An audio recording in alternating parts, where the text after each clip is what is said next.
This is How I Prep for Regionals episode 2. We did episode 1 yesterday where we basically covered all of the new mons, looked at all of their base stats, play styles, and moves and signature partners. We talked about what worked for me at San Antonio, and then we talked about some old tech like Merc or Goldango and how we think that'll work against the new mons, the new tech going into Reg F.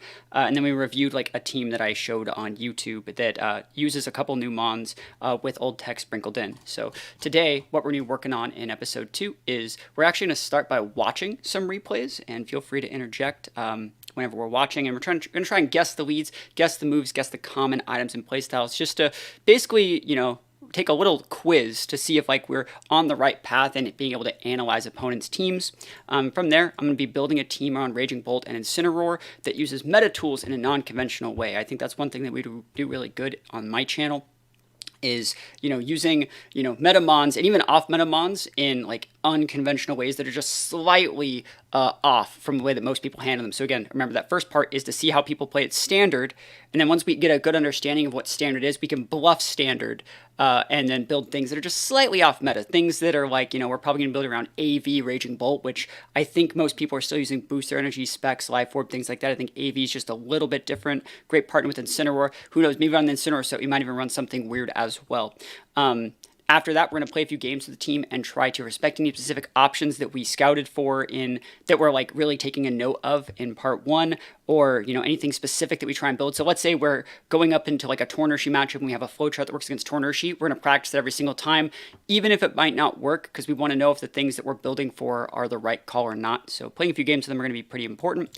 And last but not least is we're going to review the replays and see if there was anything better that we could have done, and think about maybe possible situations and things we can change moving forward. So that being said, we're going to hop right into this. We're just going to be on Showdown right here, and the way that you watch battles, anyone can do this, is just going into the Watch a Battle section. You can sort it for whatever format you wish. Let's look at best of 3. Actually, let's just look at regular. Let's just look at regular right now. And you can actually sort it a lot of the time by a minimum ELO. Let's see if there's any within the 1500s. Looks like there's one 1500 game that just started. So we're just going to go back to the first turn.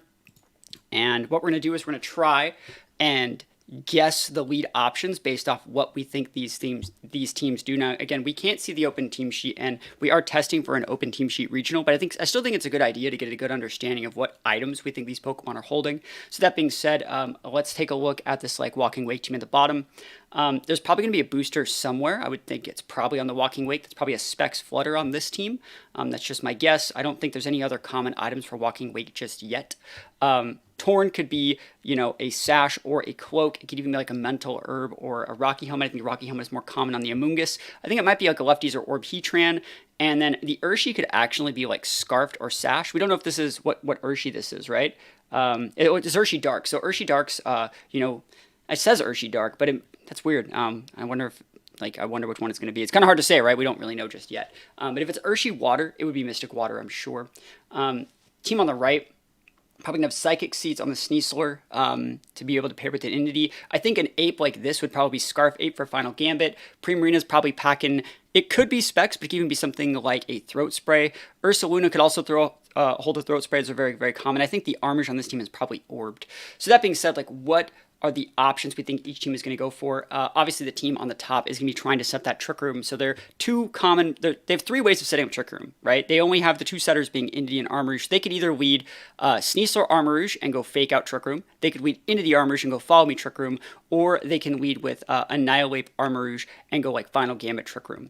Now, this would all change depending on whether or not that Torn has Taunt. If the Torn does have Taunt, I think the most common play to play around that would be the Redirection Trick Room, and that would probably be a pretty good play against a team like this that doesn't have massive forms of AoE. The only real forms of AoE here would be something like a Dazzling from Flutter, which Armarouge resists, or a Heat Wave, which Armarouge absorbs with the Flash Fire. So that being said, I think Entity Armarouge is probably what this player is going to go for.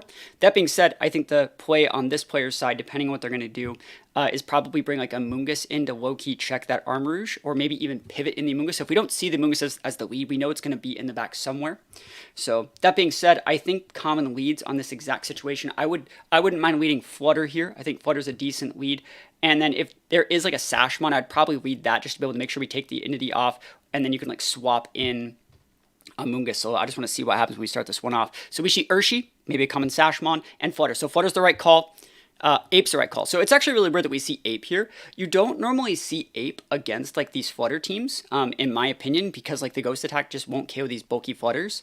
And then realistically, you see how exposed this makes the Armor Rouge. You see like how much of a better position this guy would have been in if they would sort of led like into the Armor Rouge. They would have guaranteed got the Trick Room. And now they're caught in a situation where like, you know, they basically are going to get double tapped into this Armor Rouge in most cases, because even if you want to go for the Ghost attack, Flutter can just Terra and lose the Ghost weakness and be fine. And I don't think they break this Urshi. I'm assuming this Urshi is sashed, but again, we can't see the items. So I just want to go into this right now. They go for the Endure. Oh, it's one of these. It's one of these teams.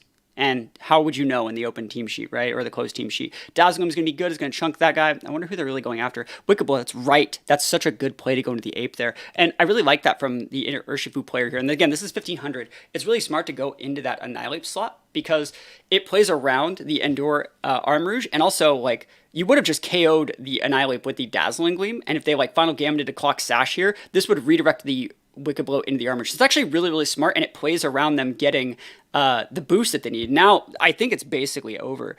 It should be. Let's see. Earthquake. Earthquake's really, really smart here. Earthquake's going to give the boost right there, but let's see what they can actually get done with it. It's going to be Expanding Force, right? Heat Wave. Okay. Oh, wow. I'm very surprised. So that means that, like, there's something weird about this set, but good stuff. I think that was a huge... That was a huge switch of the game up. They didn't even go for like the expanding. I'm surprised they didn't. Because like I'm surprised the Heat Wave killed that Flutter. I wonder if that Flutter doesn't have any bulk at all. But Armor Rouge does go down. They still have the Scarf Ape. And Grass Terra Heatran's a big bully. Yep. Final Gambit takes it out. Let's see if the Primarina probably does well this Heatran. I don't think it has that Terra Blast. But we're going to see. Flash Cannon's going to be good neutral damage. Oof, Moonblast does a lot. And if this crits here... Yeah, looks like they don't get it. So I want to review a little bit about, let's see, this turn. Because we're assuming that they're not playing open team sheets, so this Armor Rouge player is just like super cheesing them. But when it came down to like this turn right here, you would have to expect them to have the Earthquake at that point. So I'm trying to think of what this player could have done here. I'm very surprised to see no Amogus, by the way. I think Amogus would have been absolutely amazing at shutting down so many variants of what that guy's trying to do. They brought Heatran, which was pretty good into most variants, but I don't think Heatran's a good bring into like Primarina and Ursaluna. And their other one was Walking Wake. I think Walking Wake is okay, but I don't really like Walking Wake into like things like Primarina either. I would have probably in this situation brought, Amogus, and honestly, like, I think Walking Wake's okay, but if that Torn had, like, anything that it could do, being able to just AoE these guys would have probably been a pretty decent play. Torn also, like, isn't really needed to close out the game, but obviously, as we can see, this is, like, one of those boards where you are going for the weak armor. So I think Torn, if we were to think about, like, a potential game 2 from this player's position, would have been a much better bring. And that being said, like, all of this that's happening could have been, like, really stopped by, like, a big bulky Amogus being able to just to spore the right things. Because that Earthquake did a lot of damage, put them right within range to be able to KO everything. They got the double hit on Heat Wave. That Flutter didn't look very bulky. They also could have just, like, swapped in. They could have, like, left the Urshi on board to make sure Expanding Force wasn't being used and swap in a Heatran for free. That would have been absolute... Well, I mean, not for free, because I guess the Earthquake was coming out. Yeah, it's hard to say, right? Either way, best of one, but... yeah, I mean, it just goes to show, like, how good of a bluff Trick Room is in this format. I think this player brought everything right to play around, like, standard Trick Room and, like, try and close things out versus, like, Ursaluna, and it didn't work. So we're going to go into another one, and we're going to start respecting, that's what we're working on here, is respecting things that we see. We're going to respect a little bit of that fast Armor Rouge if we see it. Let's search again. Let's go to 1300, and it looks like there are some 1300s playing around here. So we're going to switch viewpoint, go first turn, and so, here we go.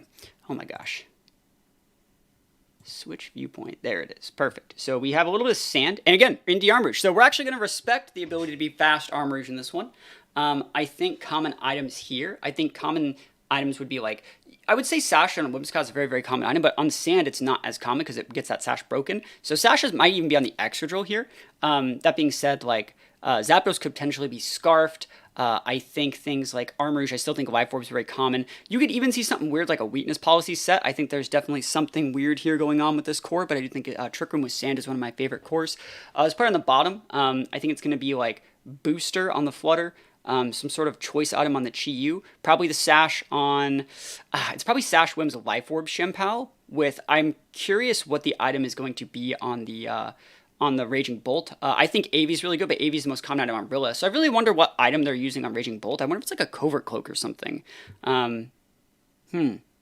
I don't think it would be like a magnet or something weird like that. Maybe air balloon, but that's bad.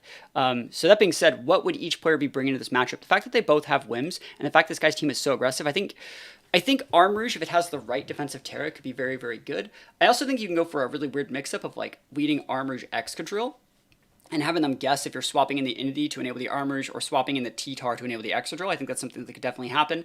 The fact that both these players have whims means I personally think in those situations where both of your Tailwind setters are exactly the same and you're enabling bonds that have the same base speed being Chi 100 and Zapdos 100, you're for the most part like, you're pinned. I don't like going into those. It's the same thing as like risking speed ties. Yes, this team has Flutter and Shenpao, which means it's a little bit fast, but this team also has Excadrill, and you'd have to go like Excadrill, Whimsicott, protect Excadrill, Tailwind, then swap in the T-Tar to be able to do something with Excadrill, and like you're doing all that stuff, and like Rillaboom just doesn't really care. So that being said, this is gonna be pretty dicey. I'm just gonna see who gets in what. There's the Excadrill, there's the T-Tar. So T-Tar Excadrill, not a bad lead. This person actually still did go with the Chi-Yu and the Whimsicott. I wonder if it's gonna be Sash Whims or if it's gonna be Scarf Chi-Yu. I'm trying to think of what could actually happen here.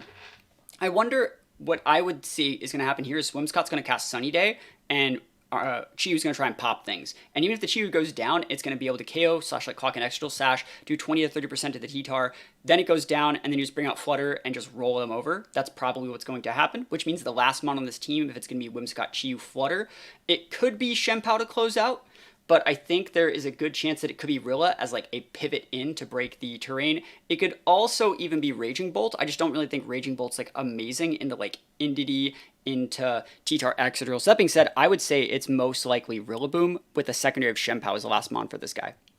And so I think putting yourself in the situations when you're watching, Water Terror is actually amazing on Excadrill.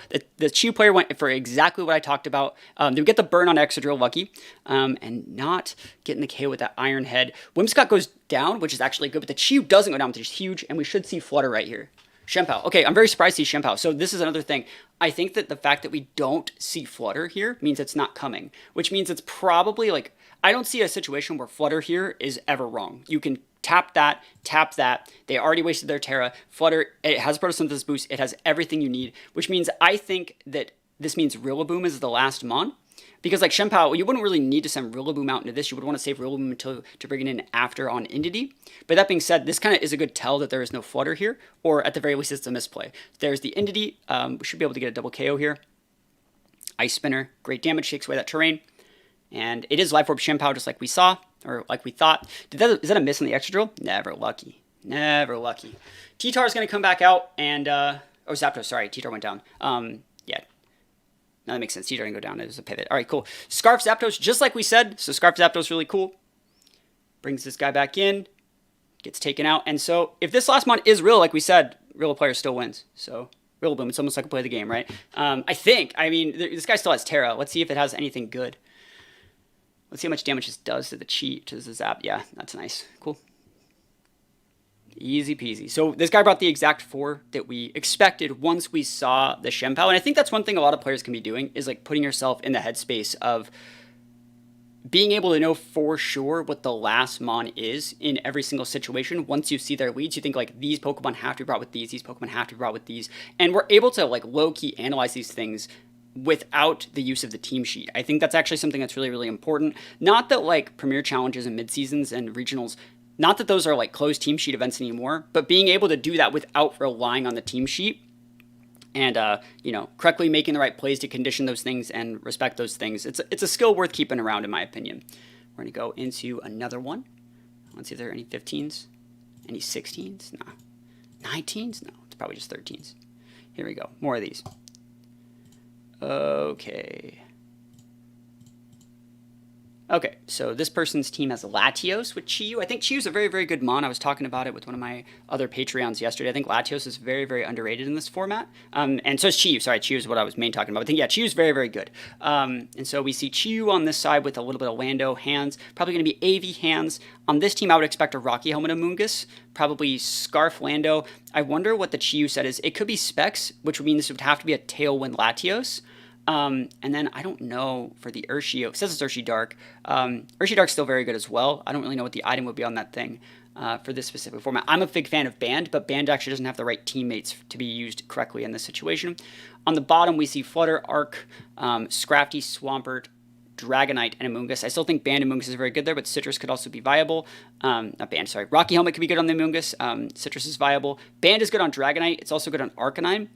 There's a chance that it's like Rocky Helmet Amoonguss, Banded Dragonite, Citrus Arcanine, AV Scrafty, Leftovers, Swampert, or some sort of like other weird item Swampert. Even like Covert Cloak could work here. And then just a Specs Flutter or Specs or Booster Flutter. Those are very, very solid options.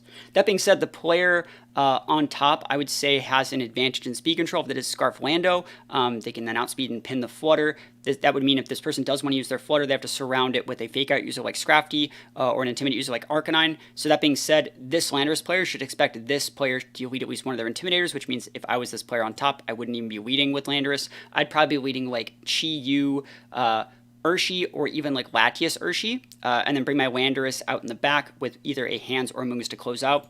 So let's just see what happens here.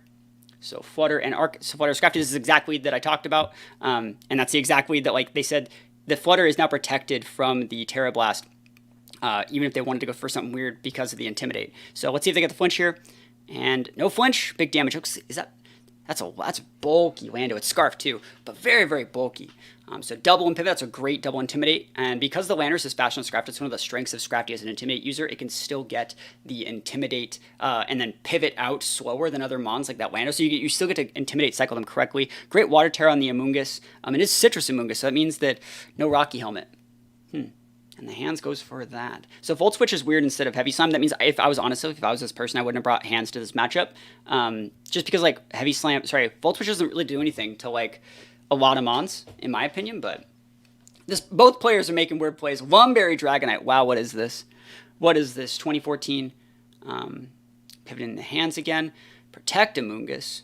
Yeah, on the Fake Out. Let's see what the Dragonite does. Dragon Dance Dragonite. So Lumberry Dragonite. I wonder if it's like E-Speed Outrage. Did we really see what else it had? Not really. Big damage. E-Speed's a lot. Wild Charge. There's too much pivoting from this player. I wonder why they're pivoting so much in front of the Amoonguss. They're just letting the Amoonguss like outvalue them.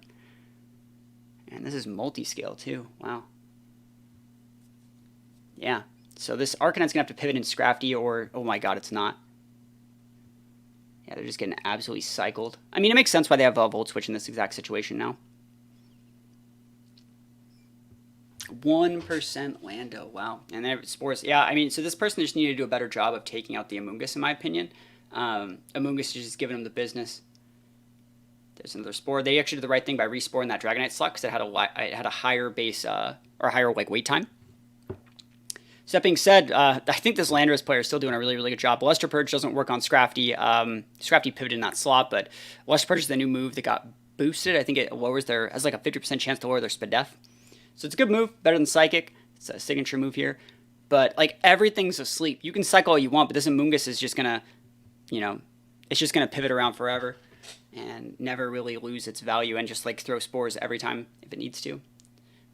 So let's see. Are we going to see Amoonguss pivot out and Volt Switch again, or are we just going to see some damage? Because, like, I mean, there's nothing really wrong with that. I bet Drain Punch does KO this Arcanine from here. And if you take out the Arcanine, there's no way Scrafty wins unless Latias doesn't have any attacks that can hit it, but it should be fine. Fire Terra, wow.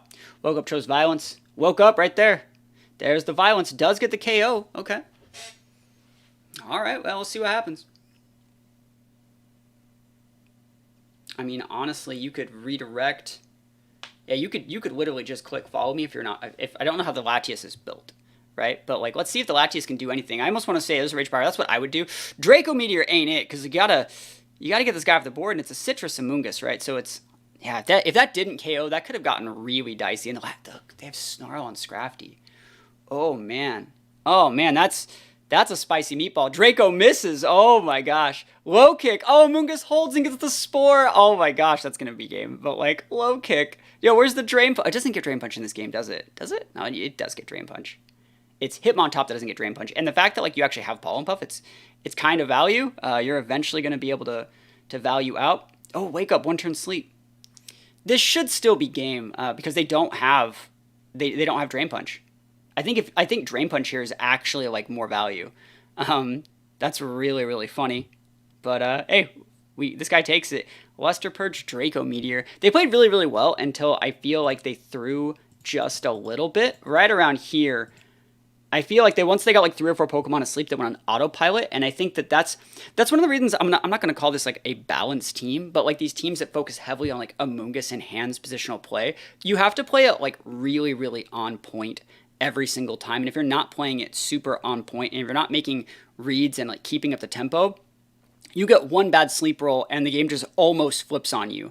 I really think that Scrafty player could have outvalued the Latios with Drain Punch, which is crazy because they were getting to the point where they were doing like less than 10% with those Draco Meteors. So, and they would have eventually even gotten into a struggle position. So, yeah, I think that it's really hard to play teams like these. So when we actually go into our own team building sessions, we're not going to be focused like that much on elongating the game as much as like trying to use Raging Bolt and Incineroar to set up for pins to like close out the game. So now that we've taken a look at a few battles, I just want to refresh what we're doing here. So we just got done watching other players play, and we for the most part predicted a lot of what they were doing. We were able to analyze correctly what the partners in the back were in a lot of situations.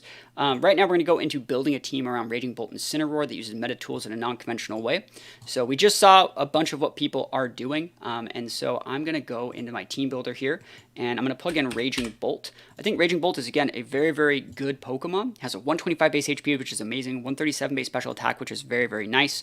It also has a 75 base speed, which is definitely usable if you're going to be a part of like a Tailwind team.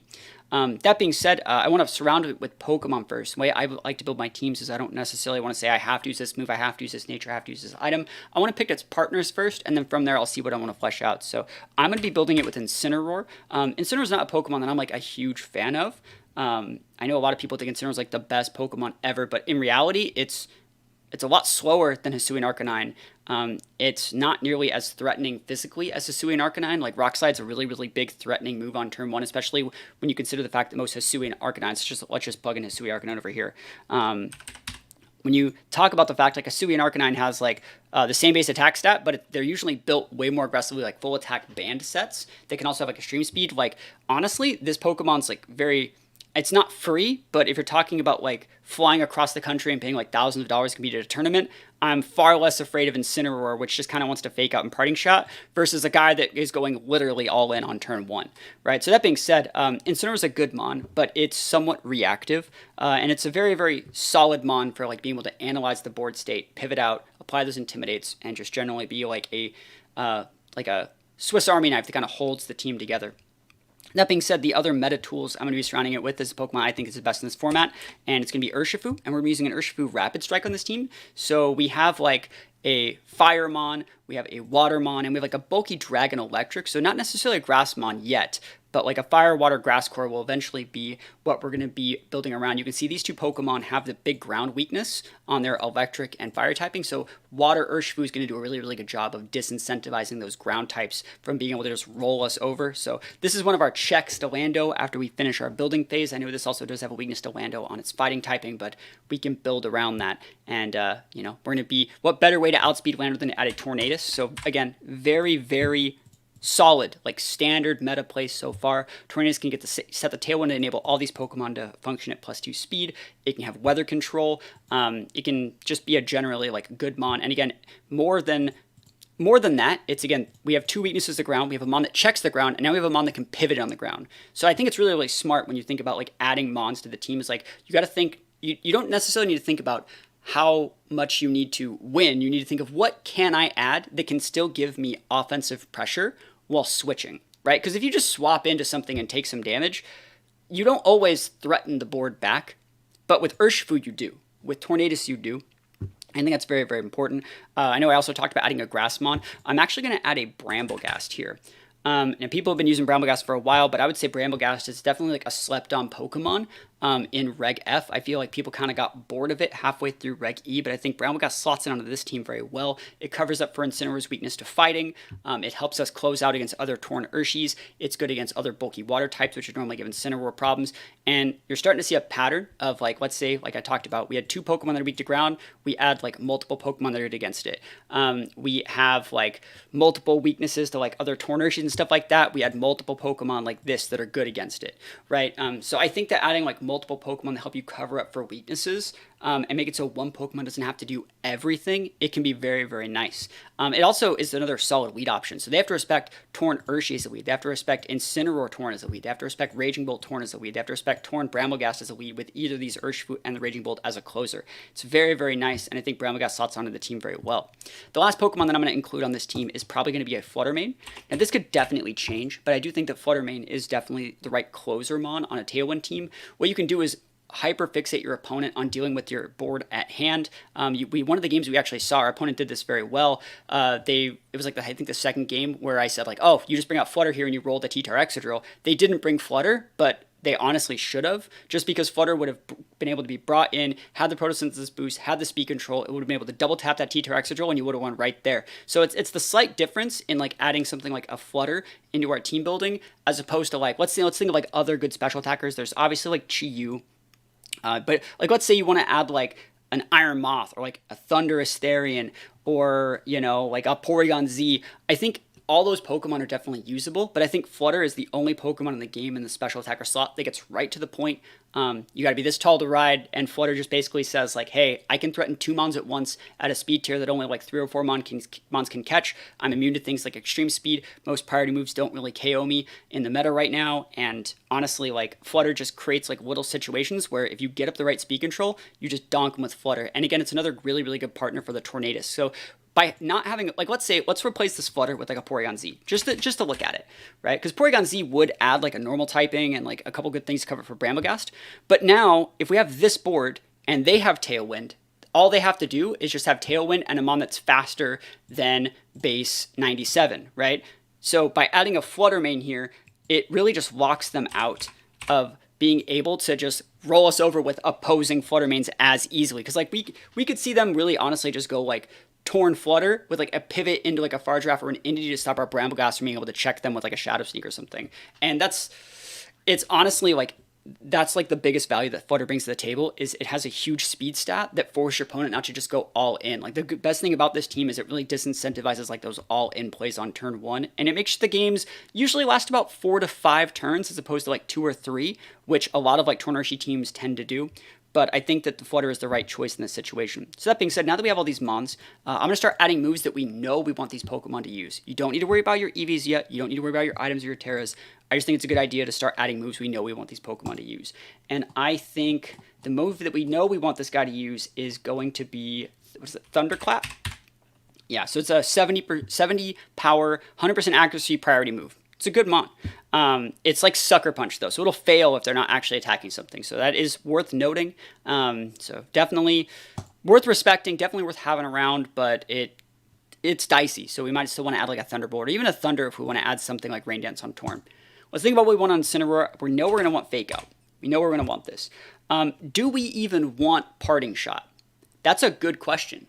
You know, a lot of people think like, oh, Fake Out, Parting Shot. You can go like Darkest Lariat, Helping Hand, Knock Off, Flare Blitz. Those are all really good moves. But honestly, like, is there something worth pivoting in? You know, let's think about it. Like, what would we be pivoting in ever in any situation? I don't know if we need it. So that being said, we're just going to leave it blank. As for Urshi Water, we're definitely going to want Surging Strikes. We're definitely going to want Close Combat. Now, we don't know if we're going to go Scarf, Band, Sash, any sort of other things. We don't know if we want Detect. We don't know if we want like Ice Spinner. Those are all solid options that we could have. You know, we could have U-Turn and Parting Shot here and be able to cycle those things correctly, but we don't need those yet. So I'm going to move on to Torn. We know we're going to want Tailwind. We know we're going to want Rain Dance. After that, I've seen a lot of people using Air Slash recently over Bleak Wind. That was very popular at the San Antonio Regional. But I realistically think we can just go Bleak Wind here. And then I'm going to leave this last spot blank for now. We could put Protect, we could put Taunt, we could put Icy Wind. There might be a couple other moves that we want to add in some specific situations, so I'm just going to leave that blank. As for the Bramblegast, there's 2 big grass moves you can go. You can go Power Whip, or you can go Seed Bomb. And I think there are values to both of them. And I think that I like Power Whip more. At the end of the day, Power Whip's an 85, which is not the same as like the 80 base Hydro Pump. And I'm not afraid of missing power-ups, and you actually do need the power-up damage to just OHKO other Urshi waters, especially like slightly bulky ones. So I will be picking power-up here. We're going to have Poltergeist here, another not 100% accuracy move, but it's a 110 base. If they haven't held item, this will pop them in the mouth. And then some people, they like to put Protect. I kind of like Protect on this guy. I think we can just leave it blank for now. I've seen people also run like Strength Sap here. I don't think we necessarily need Strength Sap, but I'm going to leave this blank. Probably going to eventually want Shadow Sneak, though. As for Flutter, I know we're going to want the Dazzling Gleam. I know we're going to want Moonblast. I think we're probably going to want Shadow Ball. And then I'm going to leave this last spot blank. I've seen a lot of people using Thunderbolt recently. I don't really know if I'm a big fan of Thunderbolt. But it does get things like Icy Wind as well. And again, since we are playing for an open team sheet, I want to make them think that we're a little bit faster than we are. I haven't really gone into building my EV spread yet. But that being said, things like Psyshock are also sometimes kind of valuable on Flutter main. So that being said, we have a lot of our moves selected. Let's go back and fill in some other moves. Let's go back to Raging Bolt. What do we really want this guy to do? I'm going to honestly say I want this guy to probably be vested. So I'm going to actually add, this is where we're going to start going into the off-meta team, because this is still pretty standard like Torn Urshi play. I think Dragon Tail is actually very good on this Pokemon. It lets me pivot and force them to pivot, get rid of any boost they're doing, but also at the same time, it makes them have to like come back in, and nothing really wants to come back in on like Torn Urshi. So like I can usually always like protect my teammate, and if I don't like a board mon over there, if I don't like the fact they have like Heatran pinning my, sorry, not Heatran, like maybe they have like an Iron Hands pinning my Flutter with like a Heavy Slam, and I don't want them to, I can protect my Flutter, I can go Dragon Tail out. Yes, they come back in and get a second Intimidate, but they have to come back in and, sorry, not Intimidate, like a Fake Out. But you see what I mean, they have to come back in. I think it's really good disruption. And I do think that Dragon Tail is pretty underrated. Also very good against Trick Room. I can go with board states against like Into the Armors, where if I'm running like a very aggressive Flutter main, a very aggressive Urshifu, I can just delete the Entity, and on their Trick Room setter, I can just go for Dragon Tail, which yes, it has a low priority, but it's one higher than things like Trick Room. So I think it's very, very good like anti-Trick Room tech. I think it's good at disabling setup mons, and it's letting us also, you know, like when we went for watching games, we watched other players' mons, and we tried to see like not only what their leads were, but what mons they based off like their third and fourth slots based off what they showed. And if we can see that third mon, there's a lot of times where we can just guarantee know that fourth mon and start layering up the right moves to be able to pin those fourth mons on potential switch-ins. So I think it's very, very nice. That being said, what other moves do we really want on this thing? I'm going to sort this by special. I've seen people use like Hyper Voice. I'm probably going to go Dragon Pulse and Volt Switch. I don't hate that. I think that's probably what I'm going to go for. I don't think we necessarily need like Electro Web. I don't think I want to go like a Terra Blast on any weird thing. I don't need an Ancient Power. But I will go Volt Switch, which will also be able to be paired with this Incineroar. We're going to go Parting Shot now. Now we actually have a way to utilize Parting Shot. We have a secondary pivot mon. So I can go like Fake Out, Thunderclap, or Dragon Tail, or do whatever I want into like a, you know, Volt Switch, Parting Shot combo, depending on which one of these I want to make faster. It can actually be really, really cool, and I can reset my Fake Out. So this means I'm probably going to end up making my Incin faster than my Raging Bolt. So I'm going to be able to go for like a Parting Shot into like another mon, like my Urshi or my Flutter, to soak damage, maybe block like a big fighting or ground attack, and then from there Volt Switch, be able to bring out my Incin, and so that means our Urshi or our Flutter that we just pivoted in has a really, really safe turn 2 with a secondary Intimidate and Fake Out pressure. So it's actually really, really nice. And Dragon Pulse is just because like we need a secondary stab to maybe hit ground mons. Incineroar, I'm unsure if I even want a fire attack. I know grass mons can be kind of problematic for this team, but I don't necessarily know if I want a fire attack. I know Flare Blitz is really good. It gets that new move. What is that thing called? The basically Stomp Tantrum for fire. It's not bad. I think I might want to go Knockoff. I think Knockoff's pretty good, and I'm going to try the Helping Hand just because I've seen a lot of people using it. I'm going to try the Helping Hand. I don't necessarily think it's the right play yet, but it is just what we're going for this testing session, because again, we're trying new meta mons in off-meta ways. I think Helping Hand it's new, so I just want to try it. As for this Urshifu, we're probably going to go Mystic Water, so I'm going to go Detect, and I'm just going to go Aqua Jet here. I thought about going like U-Turn to add another Pivot Mon, or I also thought about going like Ice Spinner to get rid of Terrain, but like I don't think we need it. I think this should be fine. So these are good moves. As for this Torn, I think Icy Wind is very, very good if we're ahead, but I'm going to go Taunt. So I actually can lead like Incin Torn into some Trick Room teams that don't have Indeedee. Because every once in a while you're going to see like Magmar, Electabuzz, Pachirisu, Amoonguss, and you're just going to be able to fake out the redirection Mon and just taunt the Trick Room Mon. And then next turn you can Parting Shot out, start going for stuff, you're good to go. Icy Wind would be nice to have, but I don't think we need Icy Wind. I think there is actually value in taunt, especially early on in the meta. So we're going to sit with that. As for this guy, I think we want Shadow Sneak. Shadow Sneak's just a good move. And then I don't mind going Protect. I know a lot of people like, what is that? That stupid heal move. To be able to recap your Sash, Strength Sap. I think a lot of people like Strength Sap. I don't hate Terra Blast in some situations either. But that being said, do you guys have any ideas on what you might want to see as this last move? I think Protect is okay, but the fact that we're not running that much Protect is going to mean, like, I don't necessarily think we need it. I think we might as well just pivot our Bramblegast to, like, Incin anytime we're really threatened. I'm trying to think of what we would want to use. Could it be like a Terra Blast? I think Terra Blast is usable. I think you normally actually just double dip Ghost. But that being said, I think Terra Blast is usable. What Terra types would be the type that we would want to go? Because we can hit Heatran hard like this. We can hit almost anything hard like this. We can't really hit Incin, so we could go Ground or even Fighting. I think Fighting is a very unique Terra Blast.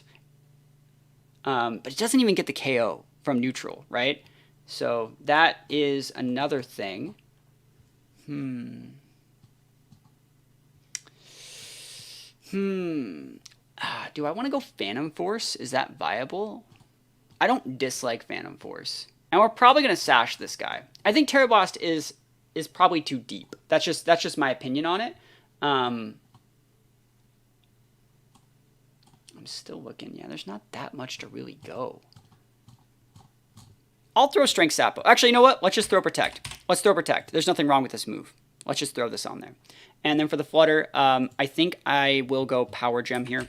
Just because the team needs a little bit more help for closing out Incin and Fire Palm. So that being said, now that we have our 6 Mons, this is where I'm going to start assigning moves. Or they're not moves, items. I'm probably going to Specs Flutter. I think Choice Specs Flutter is just really solid on this team. I think Sash is good here. You definitely need the Covert Cloak on this, even in an open team sheet, because you need to create a board state where you can always get your Bramble to activate correctly and not even care about Fake Out. It's the right way to do it. After that, Urshi, we're going to have Mystic Water.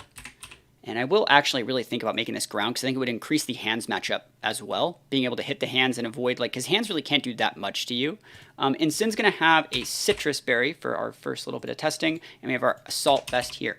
So now that we have our moves, now that we have our items, let's go into our EVs. We don't necessarily need to work on our Terras just yet, but we need to get our EVs where we want them to be. These are all set to level 50. And I would say the lowest that you can actually go is 107 on this guy. This is going to double in Tailwind to still outspeed Dragapult. And it's worth it to outspeed Dragapult because you have Dragon Pulse. It's actually still nice. You can take out some points and be kind of slow, but I think this is still as fast as you can be and still actually have value off of like Volt Switch and Dragon Pulse.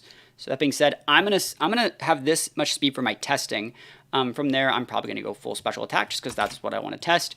And then honestly, we have a lot of points left, but I'm just gonna go like this for right now. I think it's great for just testing. Usually want to split up those last 8 into copies of 4 because 1 point each of these respective defenses is worth more than, just 1 point in HP. That's a really bloated HP stat, but usually you don't want to go above 220. This guy's just a really, really good stat line. So I'm going to test this. The one thing we need to note is I want to make my Incin faster than this guy. I'm probably going to want to get my Incin up to like 112. And honestly, that is the fastest it gets. This lets us outspeed base 100s, which is kind of nice for being able to like knock off like really, really fast things from -1 on the Torn. Now you may be thinking like, that's not how you play Incin. Remember, we said we wanted to have a faster Parting Shot. I want a faster Fake Out on other Incins as well. I actually really think this is fine. We might even be able to mix it up a little bit. Oh, we got to make this Intimidate. Might even be able to mix it up a little bit and go like Drain Punch instead of Helping Hand to like outvalue other Incins. That could be kind of nice. But that being said, like I don't really know how much attack we need, but I'm still probably going to go in Adamant Nature just because it's a much higher base stat. And then honestly, even if I don't put any points into that, I still think that's fine. Incin has like pretty like solid points overall. I think what I'm going to do is actually just test this. And if I like it, I like it. If I don't, I don't. If anything, actually, I'm going to go 236. So this is an even number. So my Citrus Berry can activate if I get like... what is it, like Super Fanged or like Retaliated. or Ruination, sorry. I think this is a fine way to test this. I could even make this a Goggles if I wanted a better pivot, but I think this is fine for what I'm trying to do right now. Urshifu. I've been a very big fan of Urshifu's being jolly on Urshi Waters, and then you actually get them all the way up to, where was it? It was 212. This lets you outspeed a lot of other Urshi Waters. It lets you outspeed like Landos and things like that. If they don't have Scarf, and then or if like you swap in on something and you get like a Bleak Wind drop, it's just very, very nice. That being said, I'm going to go 252 here, and then I'm going to go 3644. This lets you just have a little bit of a better matchup for some of the special attackers. So when I just go like probably a Water Tear, which we will be going here, this makes so I don't just get bopped by like Flutter Mains and stuff like that, quick and Dazzling Gleam. So it definitely just works for me. It's great for testing. Again, the big thing about these testing is you don't really have to be like optimal. You just have to have something that you know works and have a deliberate reason behind why you're using it. Case in point, we're going Cloak here. There's nothing wrong with clicking this button, but it gave me the wrong spread that I wanted. I wonder why it gave me one that was so defensive, probably because I had 3 support moves. There's nothing wrong with just clicking the button being full speed. I want to know my Torn goes first, especially if I fight other Torns. I want to be able to taunt other Torns if they're not Mental Orb. I want to be able to Bleak Wind other Torns before they Bleak Wind me first. We also can't get the speed dropped from other Torns Bleak Wind, so it's kind of nice, and I like this a lot. As for Bramble, relatively same thing. I do think that you should still be jolly, because there are a lot of mons in like those 80 base speed tiers that are kind of dicey, and this forces like Landorus's to be jolly, forces Urshifus and stuff like that to be jolly as well. So I still think you want to go with this. Remember, we're going to get the +1 attack boost from the Wind Rider, so we don't necessarily need to go like heavy into that adamant nature. And also like we're going to probably be double dipping Ghost, so we don't necessarily need to have like all that offensive value from like adamant. And then as for Flutter, I'm going to make this Flutter Fairy Terra, and I'm probably going to go with the standard set that I'm very comfortable with right now, but I want to try something a little bit different, actually. I want to try a Flutter that's full speed, but then I want to try, let's see, I'm going to go into a damage calculator. So let's go Flutter Main. I want to try a Flutter that's really fast. I want to try a Flutter that's good versus other Flutters, but then also is way bulkier than a lot of other things. I want to try a Flutter that's basically only good against other Flutters and might even be a little bit worse versus other things, but it's good against other Flutters. So I'm going to plug in an Iron Hands here first, and I just want to see how much damage I can get to this guy with Dazzling Gleam from the set that I have. So doubles, set it to 50 obviously, and then like Iron Hands are, let's just like 252 Vest. Right? And so that's not doing like anything from like a no special attack Flutter, but we're going to have a Choice Specs. I want to be able to two-shot them. That's the goal. Right, so we can't two-shot it yet, but let's see. What if I went Stellar? So that's a two-shot right there from no investment. And correct me if I'm wrong, like you would still get the same damage boost if I did this twice. This is like one of my first times messing with Stellar. I could probably also realistically just use that calc. Because there's a reason behind wanting to actually be Stellar for a reason. But I think that's probably fine, actually having no investment and being specs. It should give me enough damage. So no investment there with, let's go Stellar here and try this. Joe. Yeah. If you use that on the Flutter Main, that is a spec, you will only deal damage in the first move you do. The first move? It only works once the first time? Cool. That's what I want. That works. That totally works. That means that we should go Fairy then. Just Fairy's fine. Because we need to double tap the hands. If you want booster energy, then the Stellar will be good. Got it. Thank you. All right, so that's fine. Yep, that's going to work. And then honestly, I think that like I probably want to go something like, what are some common physical threats in this format? Some common physical threats in this format. Reg F. What's this guy using? So there's an Urshifu, there's an Incin, another Urshifu. So Urshifu is a common one right there. No Urshifu in this game, but King Gambit. All right, King Gambit's one. Urshifu, Landorus. All right, so let's see what we can actually get done versus Urshifu. All right, so let's plug in an Urshi Water, and let's give it like a 252 Mystic Water, because that's still popular. Surging Strikes. All right, does a lot. If we were to go 252 here, looks like we're still dead, even on that Flutter Mane set. So let's actually think about what we need to do to not die there. Like, how many points would I need to dictate? Like, what if we went, like, bold? And we're still dead. Even from, like, a Jolly set, that's nuts. That's nuts how much that does. Wow. Alright. Back to the drawing board. What if we take away their Mystic Water? Just give it, like, nothing. Alright, so we can live some of that. 103. Alright, so I'd have to put 44, 252, or we could just go bold 96, which means we actually take some of this out. We can probably get away with something like, yeah, that's kind of what I was thinking, like a 140. And then I want to see, we have a lot of extra points. And we would be able to drop. Now, I still want to be, I wanted to be timid. I really did want to be timid there. But I guess like 185 is definitely enough. So we'd have like a 130 something. Okay, messing with the calc still.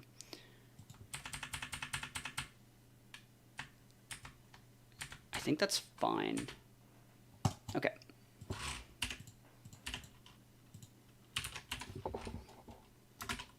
Cool. I'm going to try this. I want to try a flutter that's built like this. Let's see. I don't think there's any other way to get to 102. Let me just make sure. Yeah, there is actually a way we can do that better. We can do it better. We can get to 102 right there. I have a 212. If we want to get to 185, we can still be timid nature. Do it like that. And then we have all these extra points that we can just go like that, like straight into that stat. So we actually found a better way to do it. We're really bulky now. And I just think it's worth testing this to see if it works. So they see the specs flutter in like open team sheet. They see the aggressive moveset, and they're like, yo, I can hit that. And like, honestly, like they're going to go all in on this thing, and they're not going to get the KOs they want, especially because we have an intimidate user paired with it. And they're going to be like, bro, why is it so thick? And that's the idea behind this Flutter Mane. So that being said, we have, oh, go for it. I think you can add like 3 or 4 more points on the speed of the Flutter Mane so you can outspeed all the modest Flutter. You still have the bulk and you have the speed to outspeed modest Flutter. You're talking about outspeeding like a 252 speed modest Flutter? Yeah. I don't think we need to, because modest flutters nowadays at regionals, the flutters that you see aren't really built like full speed anymore. That's the thing. I wanted to like the flutter that I actually took to the regional is right here, and the guy that got top 4 at the regional, his flutter is right here, right? And it outsped like every flutter he fought all tournament, and I want to go right there for my testing. That's just the idea. If it works. No. If it works, it doesn't, but that's just my idea. It's okay for testing anyway. Yeah, I think like if I want more speed, I can always go it, but I'm confident with like this number right here, being able to like confidently outspeed most flutters. There is one Pokemon that I might want to outspeed, and that would be, is it Roaring Moon's a 119? So 188. Yeah, it might be better to outspeed Roaring Moon every time, so that would be something. So I could try that. You know, we have the points, so we get to 189. It's weird in one shot. You say with the modest Flutter, you have Yeah. So I think that this is worth. That seems cool. Okay, all right, that's probably fine. Yep. So I'll try that. And again, it's just for testing. Our Terras are mostly what I wanted here. In Sin, I'm gonna make this Bug. I want to try Bug in Sin. I think it's really, really good against its specific weaknesses, and it's just one thing I want to test. For this guy, the Terra is kind of weird. Yeah, I think I'm actually just gonna go Grass, just because yeah, it does block the it does block ground attacks as well, but it makes it so like Rage Powder, I can still Thunderclap things. And so I think this is worth testing with Grass. If I don't like it, I'll go back and change it. So what we just did was we built a team on Raging Bolt Incineroar that uses Metamons in a non-conventional way. So we built our Flutter, made it way bulkier than normal.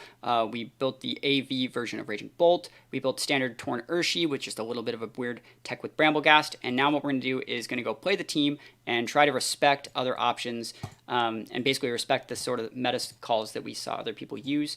Just going to play best of 3 open team sheet and see what we can do better and see if we can get the wins. And the whole point of these aren't even to win. It's just kind of to see like what we could be doing. pretty standard looking core. Let's see their team sheet. So AV, Stamina, Archaludon. We see a Covert Cloak Torn, so we talked a little bit about that when we were watching games. Like, we're going to be speed tying them, but honestly, like, I have a faster Mon than they do in a lot of situations. From there, they have a Scarf Urshi. That means they're back having a faster speed control, which means I might be disincentivizing my Torn here. That being said, Urshi Water shouldn't threaten Bramblegast as much. They usually need a secondary damage multiplier, like even if they go Water Tear, they need Mystic Water usually. Very, very standard in Sin. Very, very standard, well, pretty standard Rilla. Miracle Seed instead of us is kind of weird. And Clear Amulet Lando means I don't really care. What I'm going to probably try and do this game is I think Torn Bramble is probably pretty decent at this. They're probably going to be leading in Sin though.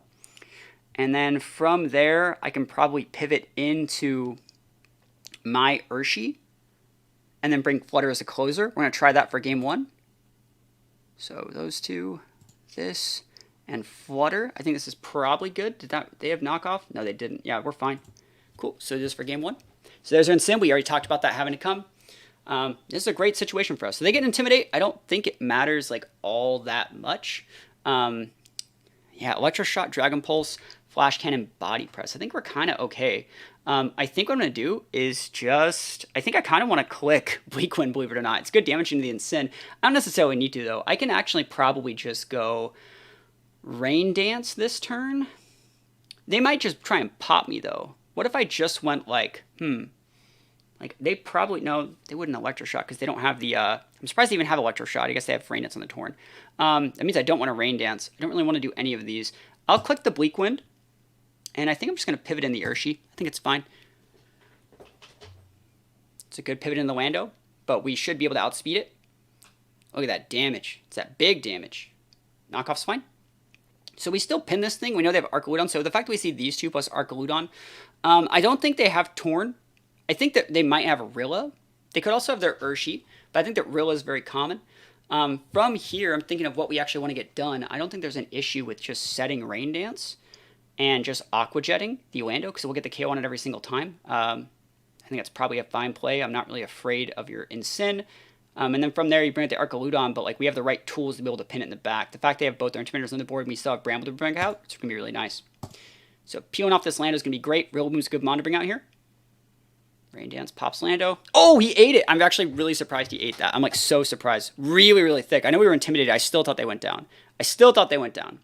But I should have just went with Surging Strikes. I'm an idiot. That being said, they have Fake Out pin against all of our Mons here. I don't think Fake Out kills here. I'm just going to click the Bleak Wind. And yeah, I can probably just bring in the Bramble. Because like, what are you going to do? Fake Out / like Glide here? Glide shouldn't KO there. Let's see what happens. Grassy Glide, cool. Good damage, but we have the 100% accuracy Bleak Wind. Big damage there. And they can bring out Incin or Archaludon. Doesn't really matter to me what they want to bring out. We should be fine to pin. I think the only misplay I think I've made so far is the Surging Strikes instead of Aqua Jet. But honestly, like leaving that Lando up and making so they couldn't bring back out the Incin for a pin was actually kind of nice. So here they have a Fake Out, but it doesn't really do anything. They might go Fake Out plus Grassy Glide into our Torn. Doesn't really matter. I think you can just click Bleak Wind. And I think I could even Tailwind and guarantee KO here with Shadow Sneak. I don't think there's a terrible play there, but also the Incin. I want to check the Incin a little bit better. So I'm going to click the Bleak Wind. We could honestly probably like click Bleak Wind and go, we could probably go Flying Terror there. But that being said, I'm just going to Bleak Wind and Protect. I don't see a reason why, like they're obviously hitting this slot. Big damage. If you want to hit the Torn, you know, be a good player, go nuts. Citrus is fine. Yeah, they're obviously going there. That means it's a knockoff, so it's fine. And so now we still elongate this thing's presence on the board. We don't need to set Tailwind. I think I can eventually just break that thing with Urshi. So I think we're fine. I'm trying to think of what else we want to do. We also have Flutter to be able to close the game out. I'd like to get a KO either on this turn or the next turn, so their Grassy Terrain can't get like restarted. So that being said, I might click this, but I think we just go Bleak Wind plus like, hard to say. Poltergeist can't hit Incin. I'm just going to try and nuke the Incin. Let's see if we can take it. Stamina boosts are fine. Don't really care. Oh, he's at 1! Unlucky. Parting Shot. Never lucky, bro. Oh, that's fine. They brought the Rillaboom back in. That's actually really surprising. Electro Shot's okay. Definitely KOs that guy, no problem. They have a fake out pin, but I think we just go Flutter here and just roll them from here. They have Flash Cannon, but I still think we have enough tools to break it. So yeah, we can just click fair. We can just go Dazzling Gleam here. I don't want to go Terrastalize and be able to get fake outed. I don't think they KO me because we're so bulky. But we should be able to break the Rillaboom, I think. And this is the last turn training, so we don't really have to care. Dazzling Gleam's going to be nice. Nothing really worth doing on the Archaludon. We are double intimidated on this guy. Maybe I just pivot it? Nah, it's fine. This is okay. Just to make sure. Oh, that's so good. Yes, we're able to take out the Incin to do single target damage into the Archaludon. That's nice. I like that a lot. Yeah, it doesn't KO because they are vested, but like I still think we have the tools to be able to break it. Because we have Urshi coming in just a turn. Cool. So here's Urshi. Alright, so I should be able to Poltergeist that guy and get the KO, I think. And then from there, I think that we can actually grind out this thing with Urshi, but it's hard to say. I've never really fought one of this bulky before. So we're just going to go Detect here. And yeah, we'll just go for the Poltergeist over here and see what happens. Yeah, the Flutter, I expected it to do more damage, but, you know, it is what it is. Poltergeist, and almost gets the KO. So next turn it will. Oh, they take us out with the Pulse. Yeah, they're going to get us in game 1. It's okay. It's okay. Let's try and think of the only outs that I have. I think the only out that I have is I have to use this one to stop the Aqua Jet, but we're going to just not get the KO, right? Yeah, because them knocking off our Mystic Water made that really hard. So just go into another game. And I don't think like dropping games when you're testing is like a bad problem at all. I didn't respect Archaludon enough. I thought Flutter would be a better closer. So honestly, we might want to bring like more special attack investment. That being said, I can probably do a better job of not getting Intimidate cycled. So because they played this that way, I'm going to open up with a board state that gives us a little bit more fun stuff to work with. I think Incineroar, if I can knock off that vest, we're going to be able to do a lot more damage with this guy, with the Flutter Mane in the back. So I'm still trying to close with Flutter, but I think Incineroar is going to be stepping it up. I think Incineroar Urshi is fine, because this should be able to pin their Urshi. We can also fake out, just nuke their Incin, just get it off the board in the first turn. From there, I think Flutter is still a really good mon, and I don't know if I need this yet. It's hard to say. I think Bramble is usable. I think Torn's still really usable. I think I'm going to bring the Torn. Let's try Torn. So the Lando Archaludon, so I think they led exactly the same way. So we're faster than their Lando is. I should be able to just bop it. I'm wondering if, like, I'm not really afraid of that thing. So I'm actually just going to do this. Oh, good play. I like that a lot. No pivot. No pivot to the Archaludon. What a gamer. 1, 2, 3. Okay. Body press doesn't do enough at all. They probably thought I was going to like fake out or do something. Like there's no reason to. At this point, let's see. I wonder if like helping hand close combat gets it, but honestly we're just going to pivot in Torn. I'm going to pivot in the Torn, and I'm probably going to just parting shot this Rilla. Now let's see how this works. Yeah, the Archaludon's a good mon. It's giving me problems in this game. Cool. Parting shot, we're faster, and so if you body press here, we can come with either of these. You're not going to Flash Cannon here. If anything, you might just be Dragon Pulsing right here. I do think that I could go Flutter Mane right now. Definitely could. Yeah, I'll try it. Nice. Cool.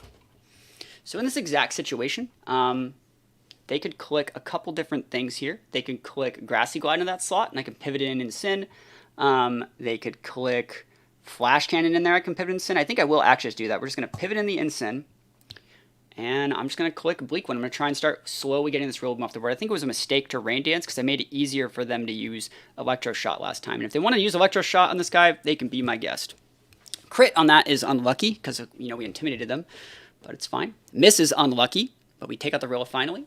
Now we can use our Urshifu correctly. And Lando comes back in. Cool. So if I can knock off this thing, I should be able to win. So we're going to knock off that guy. We're going to set the Tailwind now. And so I think Flutter should be able to pop that thing. Rock Slide's okay. And they're going to be able to get a double KO, and I'm going to bring out Flutter. Oh, they're charging. Electroshock. I thought I was going to Tailwind. Okay, cool. They're charging an Electroshock.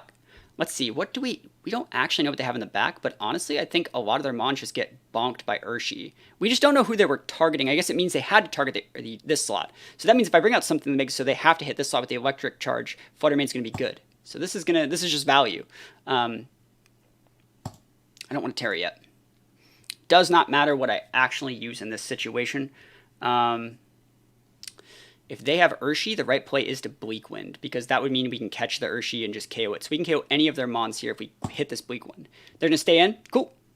Yeah, honestly, that works for me. And the Electro Shot should be going into the Torn slot, based off how that worked. Yeah, awesome. And then we just bring out the Flutter and you have to pin. And even if you have like an Incin there, yep, so you can fake out this one. I think that the right play here is actually to just do this. I think it's just that. Because they can fake out one, and I didn't want to Trastalize my Flutter. Oh my god, he lived! I can't believe it. The boy who lived again. Wow. So I could have Trastalized there. But you see that flash can off the neutral, didn't even get it. So that's nuts.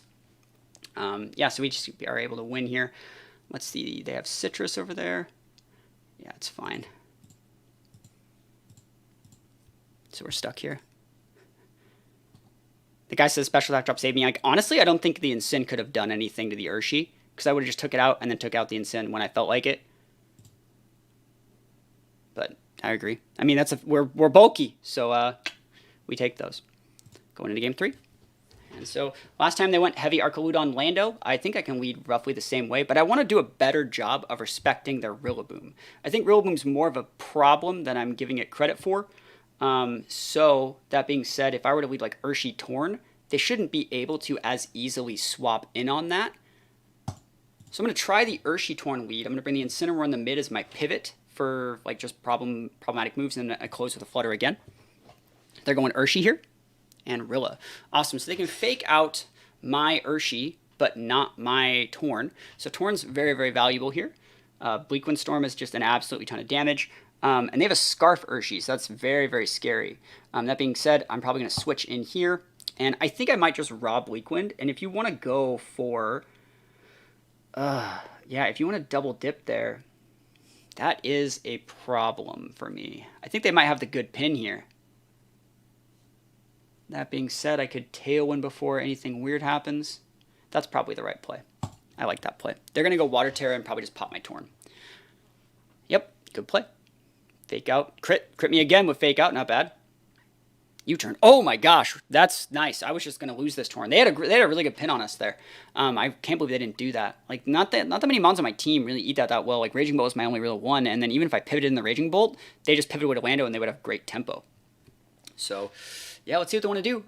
We got a Tailwind up out of it. Like this is actually just kind of nice. Because now we can just Parting Shot into the Rilla, which you don't have to care about, or we can just double into the Rilla.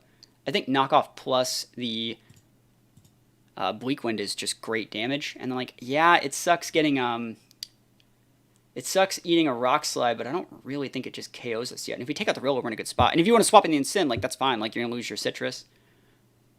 Good damage. Can't get the speed drop on the Lando because of the Clear Amulet. Probably could have doubled in that slot, though. I didn't think I'd do that much damage. Oof. Big Rock Slide. So they have a fake out pin, so it'd be best to bring out something that doesn't lose to that. So I think Flutter Mane's going to be good here. And I think I'm just going to click D-Gleam. I can soak some damage there. Parting Shot in. I can even go Helping Hand here, but I think I'm going to Parting Shot in to be able to re-bring out my... Yeah, I think I'm going to do that. We're going to be able to re-bring out the...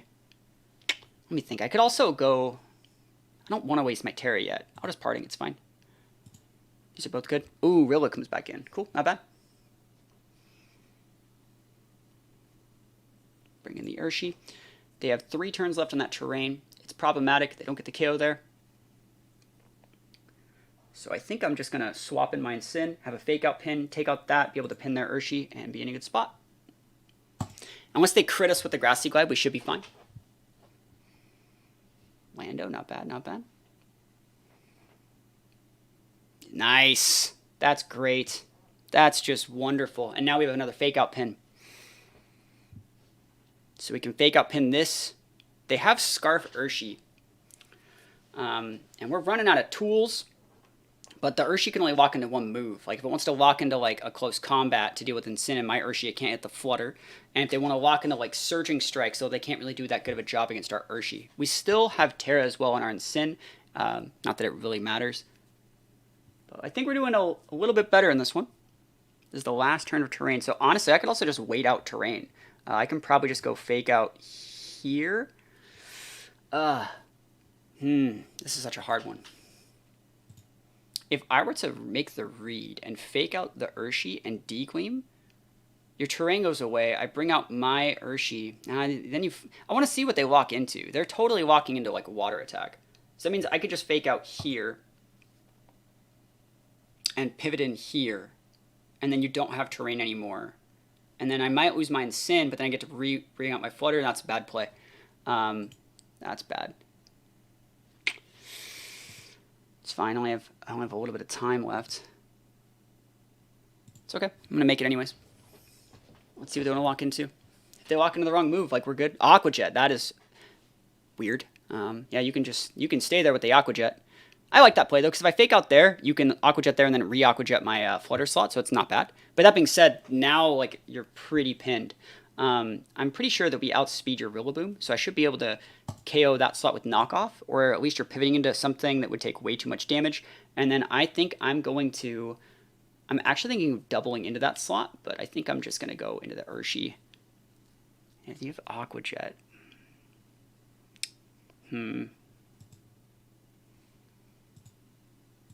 I don't want to knock off the Urshi over there either. Yeah, I'll just go close combat. It's okay. You should have to switch. Aqua Jet's fine. No crit. We take those. Big damage here. Almost gets the KO. We should be able to take out this Rillaboom. Nice. Yeah, fast and Sin's kind of nice in these situations. Yeah, I think they should have pivoted out that slot, but it's just me. And they have something they can bring out here. If they bring out, like... Yeah, it's Incin. Yeah, forgot about that. My bad. All right, so they have Aqua Jet here, but then they never really get to break this guy, I don't think. Let's see if there is a reason. Oh, they just scooped. Cool. Yeah, we have that one pinned up. They should never be able to break the Urshi with that board.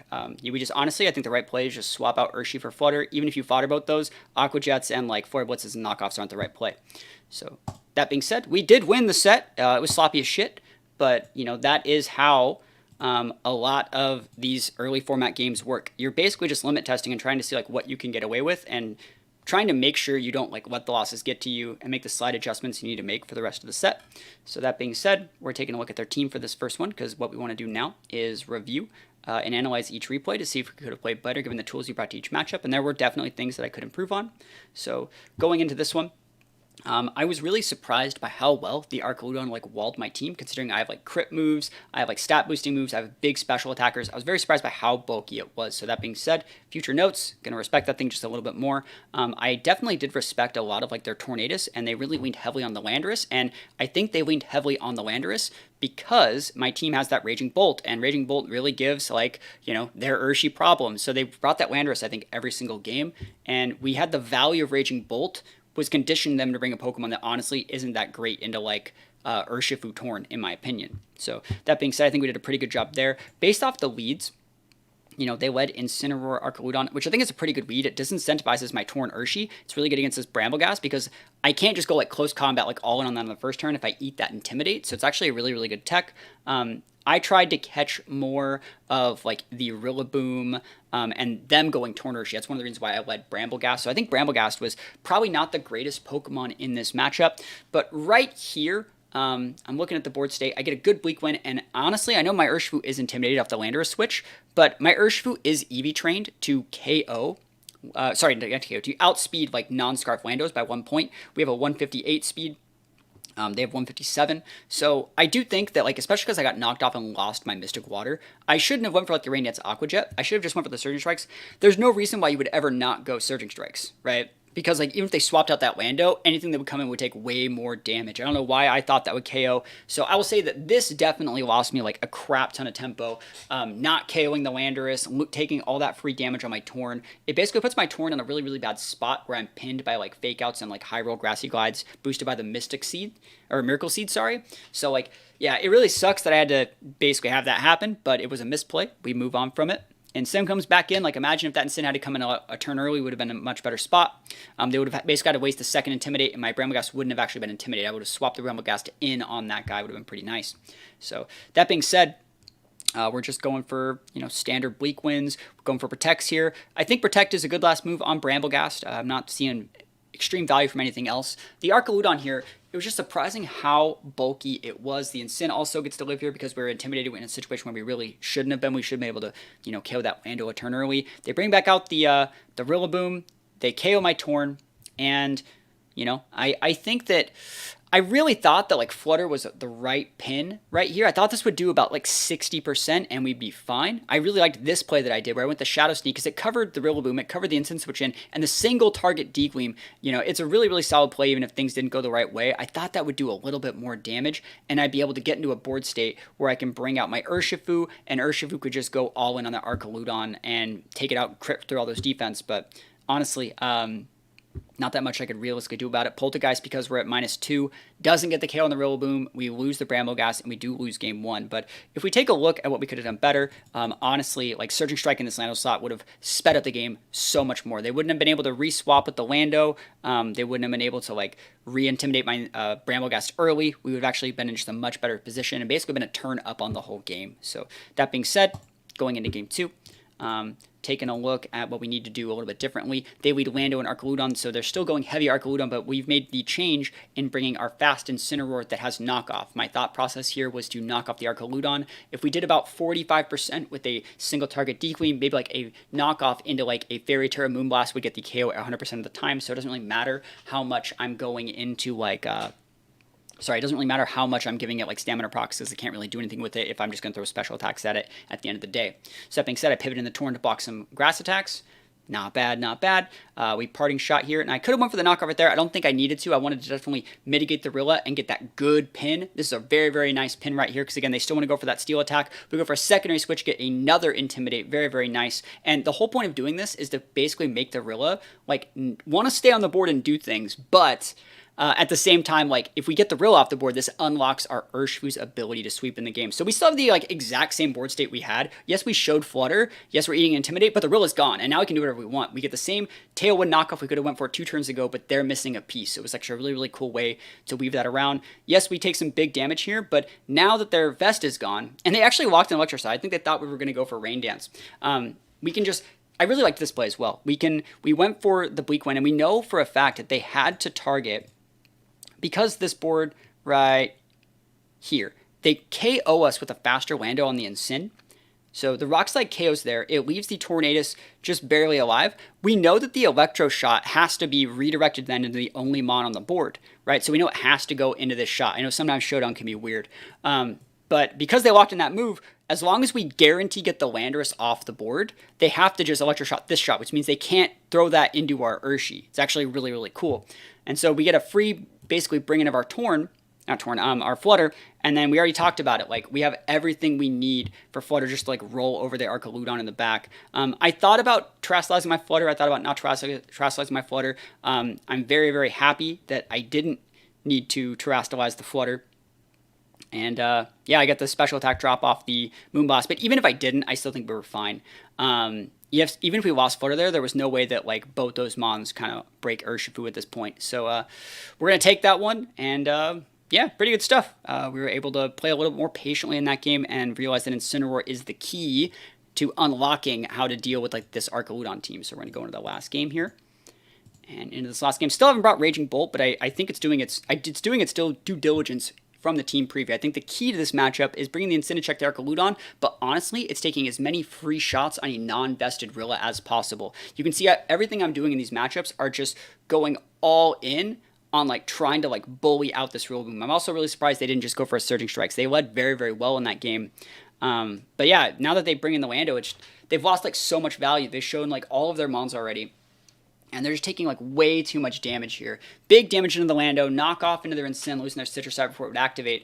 And then they miss a Rock Slide. Like, I feel in this situation they should have just taken, like, the KO on my Torn, especially because, like I said, Rillaboom is such a bully in this matchup. And I do think that, yeah, like, Torn being off the board, that's one of my only switch-ins versus that Mon, other than my Incineroar, who's big threatened by Orlando. and your Urshi, who was just rolling me over. So that being said, Flutter Mane soaks some damage, pretty thick. And honestly, not that much they can do here. We just Intimidate, cycle them a little bit, go for some more damage, and they don't have Arcaloot on this game. We be able to pivot in the Incin, Intimidate the Rillaboom. They don't get the crit on the Grassy Glide, even with the Mystic Seed or Miracle Seeds, they don't get the kill on the Flutter, which is nice. And yeah, like, we basically just pivot in the Urshifu here. I like this play a lot. I took a long time thinking about it. They lock in Aqua Jet again, which I don't think it's wrong, but I don't think they needed to lock in Aqua Jet. I think they could have locked in Surging Strikes or Close Combat and probably still had a lot of value. But yeah, Incin just outvalues it. Close Combat doesn't get the KO there. It doesn't really need to. It just needs to get them low enough. Knock off finishes off the Rilla. And from there, it's basically just going to be game. Because all we would really have to do is just swap out our Urshifu, which has the defense drop for Flutter, fodder both our Mons, bring ourselves back in and go Surging Strikes, win the game. So pretty good stuff. Yeah, just like in yesterday's battle where we tested a team, you lose the first game sometimes, but you don't really need to let that get to you. You need to think, okay, what slight changes do I need to make? What do I need to adapt to help cover things? And I definitely think that we realized that we rushed things a little bit in game one. Aqua Jet in the land instead of Surging Strikings. We brought the Incin instead of Bramblegast, and from there we just played the rest of that matchup a lot better. So I'm going to go into one more game, and we're going to go play one more time. All right. Yeah, I think this is fine. I think this team's good. I don't know if I want to keep the Bramble, but very, very cool team. So let's check out what they're working with here. Covert Cloak Torn again. This is a Sunny Day Torn, so this is going to be a bit of a weird matchup. Pixie Plate Flutter, which means it's going to have Icy when Protect, and one of this boosts into special attacker speed. Standard Incin, Hearth Flame, Ogerpon. Note that they don't have Sword Stance, they have Stomping Tantrum instead, which is, I don't have Follow Me either. Wow. Specs Walking Wake. It's a 109 base speed, I should be fine here. And then the AV Rilla. So AV Rilla is a problem for this team. Incin is somewhat problematic for this team. I do think that Bramblegast can be very, very nice here if we bring it out after the Incin. I think they're going to lead Incin.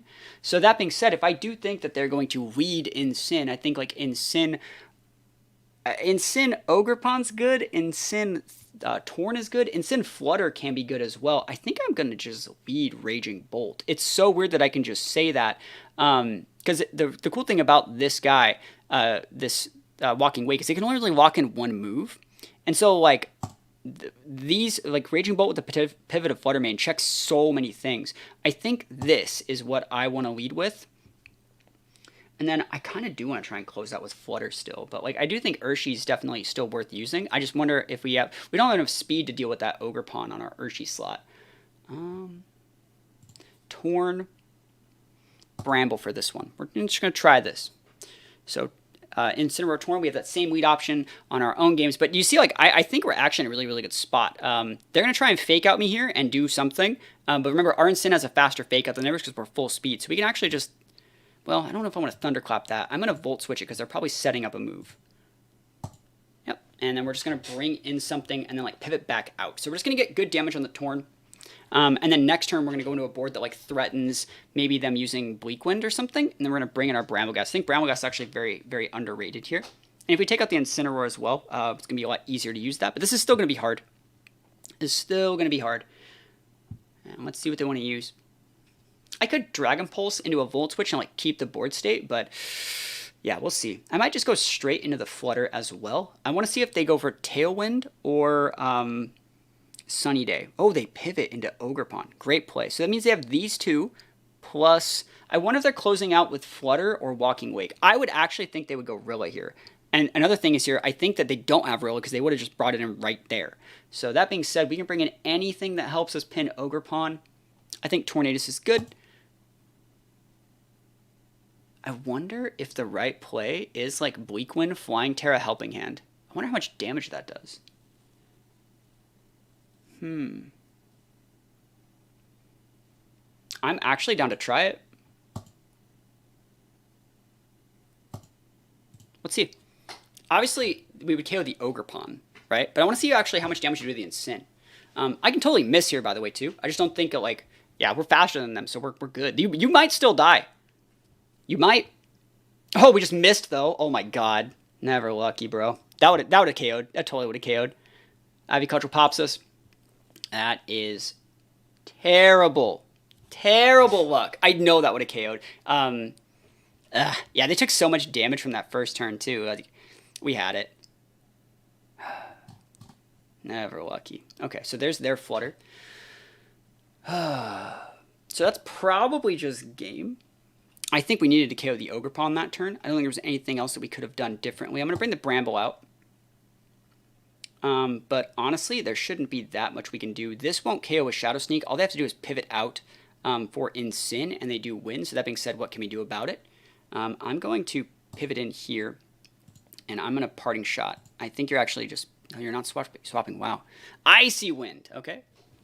Surprising. They could have actually just swapped in the Incin. Icy Wind wouldn't even have worked versus like, you might have like lost the game. Like, are you going to do it again? Like, Pixie Play, are you going to do it again? You do it again, bro. See what happens. Yeah, show me Icy Wind again. Yeah, let's go. Win Rider D's, bro. And Poltergeist. Dunzo. So that means they're actually really slow. Cool. Yeah, there's even a Sin here. We probably KO with Shadow Sneak there at neutral. Let me think about this. This probably KOs. It's worth a shot. I want to see how bulky they are. At this point, I already have resigned to losing game 1. So what I'm going to try and do is like steal this. Yep. There we go. Oh, that was so close, bro. We do still have our Sash, though, which is very nice. All right, so we have a low HP Raging Bolt and Incin, and they still have a lot of their mons. I think they're actually swapping that out. And their Incin has already eaten the Citrus. So what I think I'm going to do is... I know they're swapping there. I know it. I feel it. Yeah. Wow, they just stand. That's a good play. That's a good patient play. I like that. All right, so this time I'm gonna Shadow Sneak it. They can have that. I have to do it. If they want to swap, hey, they could have done it last turn. So we're gonna lose the Bramble. Come in with Bolt. Get another Fake Out pin. It's the exact same play that we kind of had turn 1, but now it's a little bit different. Let's see. Let's see what the play is here. You still have Flutter. These two plus Flutter. I can win. I'm trying to think. I wouldn't be surprised if they just Sunny Day'd here. I'll Thunderclap. I'll be bad. I don't know if you break me there. I wonder, though, if, like... Helping Hand Thunderclap KOs isn't sin. And I just ignore you. And you Tailwind, and then, like, I think that might actually be the play. They could be Tailwinding me as well. That's why I think I'll go for the Thunderclap, and I'll go for the Helping Hand. I'll try it. Come on. Come on. Show me that damage move. Let's see it. Oh my god, no way. I'm so sad. Oh, I could have just killed the Torn, bro. I could have just killed it. Oh, I'm so sad. Oh, I cry every time. There's the Flutter. They know we have Thunderclap, but like, oh my god. I'm so sad.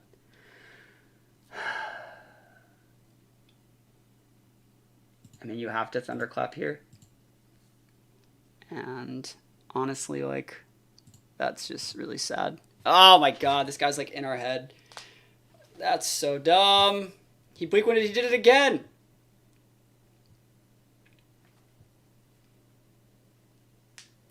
Okay, I don't think there's anything we could do here. It's a speed drop really sucks too. Like the fact they got that speed drop there really messed us up.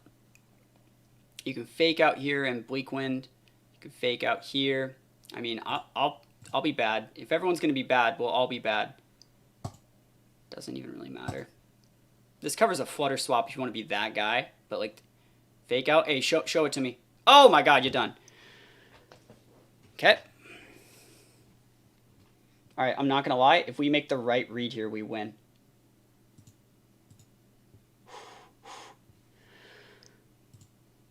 You're going to protect that Flutter, bro. No protect? Oh, my God. Oh, dude, we just won. Dude, this guy threw so hard. Oh my god. okay, so we stole that one. We stole it. I don't even know how they misplayed that. We need to respect Ogerpon a lot more in this matchup. Oh my gosh. Yeah, dude, that Thunderclap, that's a dangerous move. Nice. that was clean. I don't even know, like, I don't know what I could have done differently there, but like, oh, we'll review the replay after the set, but yeah, I mean, yeah, it's Sucker Punch. It's just weird.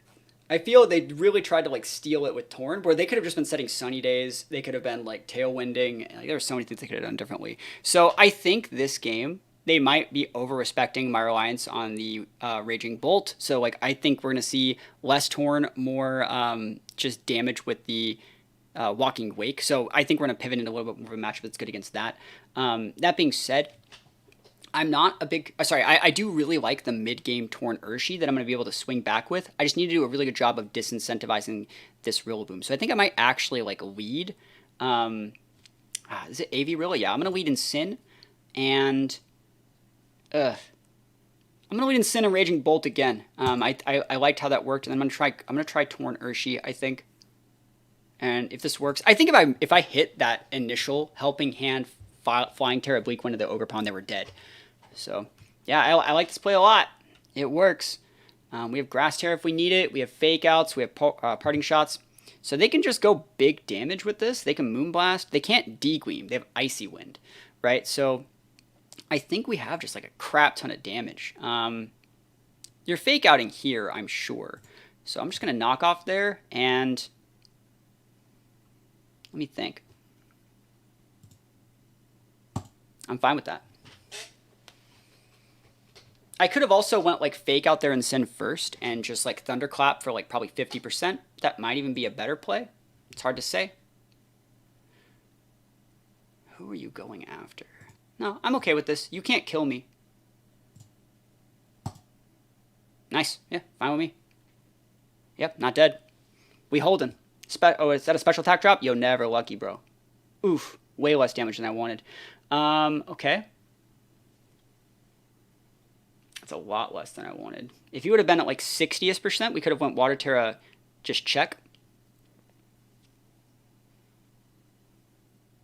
Alright, and if I bring out Urshi, they pivot into Walking Wake there. I think I'm just going to go Torn. And I think I'm going to... I'm probably going to click Tailwind and just knock off the Flutter. I think it's fine. And then I think the Walking Wake's going to come in.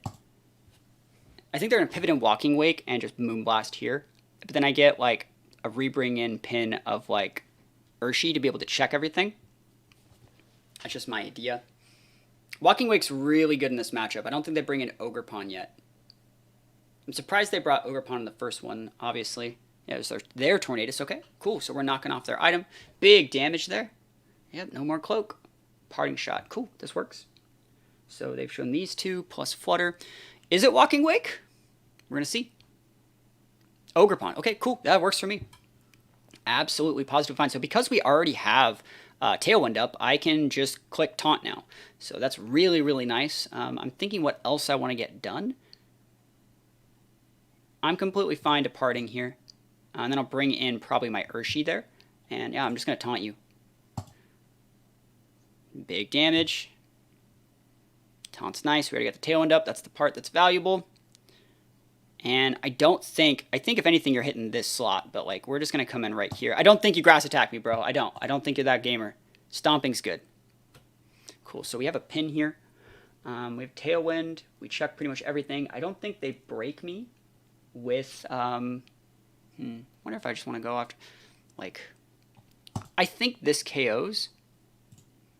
But if it doesn't, that sucks. I think that this plus Bleak Wind would get the KO on the Ogerpon. And I want to do the good damage if they want to swap out for Walking Wake. That's I think this is valuable. We also have a special attack drop.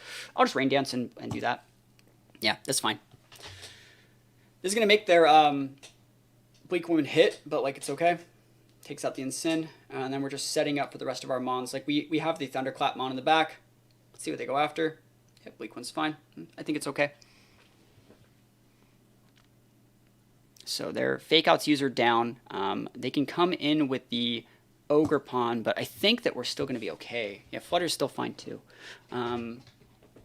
let's see. So Thunderclap pins that. They're probably going to pin into Ogerpon, so I'm actually going to go double dip into the Flutter and hopefully get the KO. This is my last turn of Tailwind. So if they have Protect, they totally can. Maybe I should have Terastallized my Urshi last turn. That might have been a play that could have probably let it live. But there's the Ogerpon switching we were talking about. Let's see if we're protecting. Nope. Oh, come on. Come on, Torn. Ugh, never lucky. They don't have AoE other than Icy Wind, so like I still think we have shots. It's just they're so small. We can go knock off there and Tailwind, and then still outspeed their Torn and threaten things like Bleak Winds. It's probably the best play that I have. We can also go Bug here if we need to at the very end. But I should have definitely went for a Terastallized my Urshi in game 2. So Tailwind here. I don't think it's a bad idea to just go for the taunt again. But that being said, I'd be eating a Bleak Wind. So if they Tailwind me back, I'm like super okay with that happening. Let me actually think about this.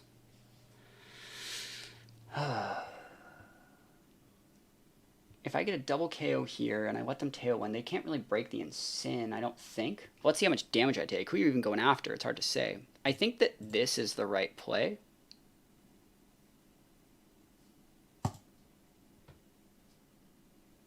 Yep, that was the right play. They clicked Bleak Wind.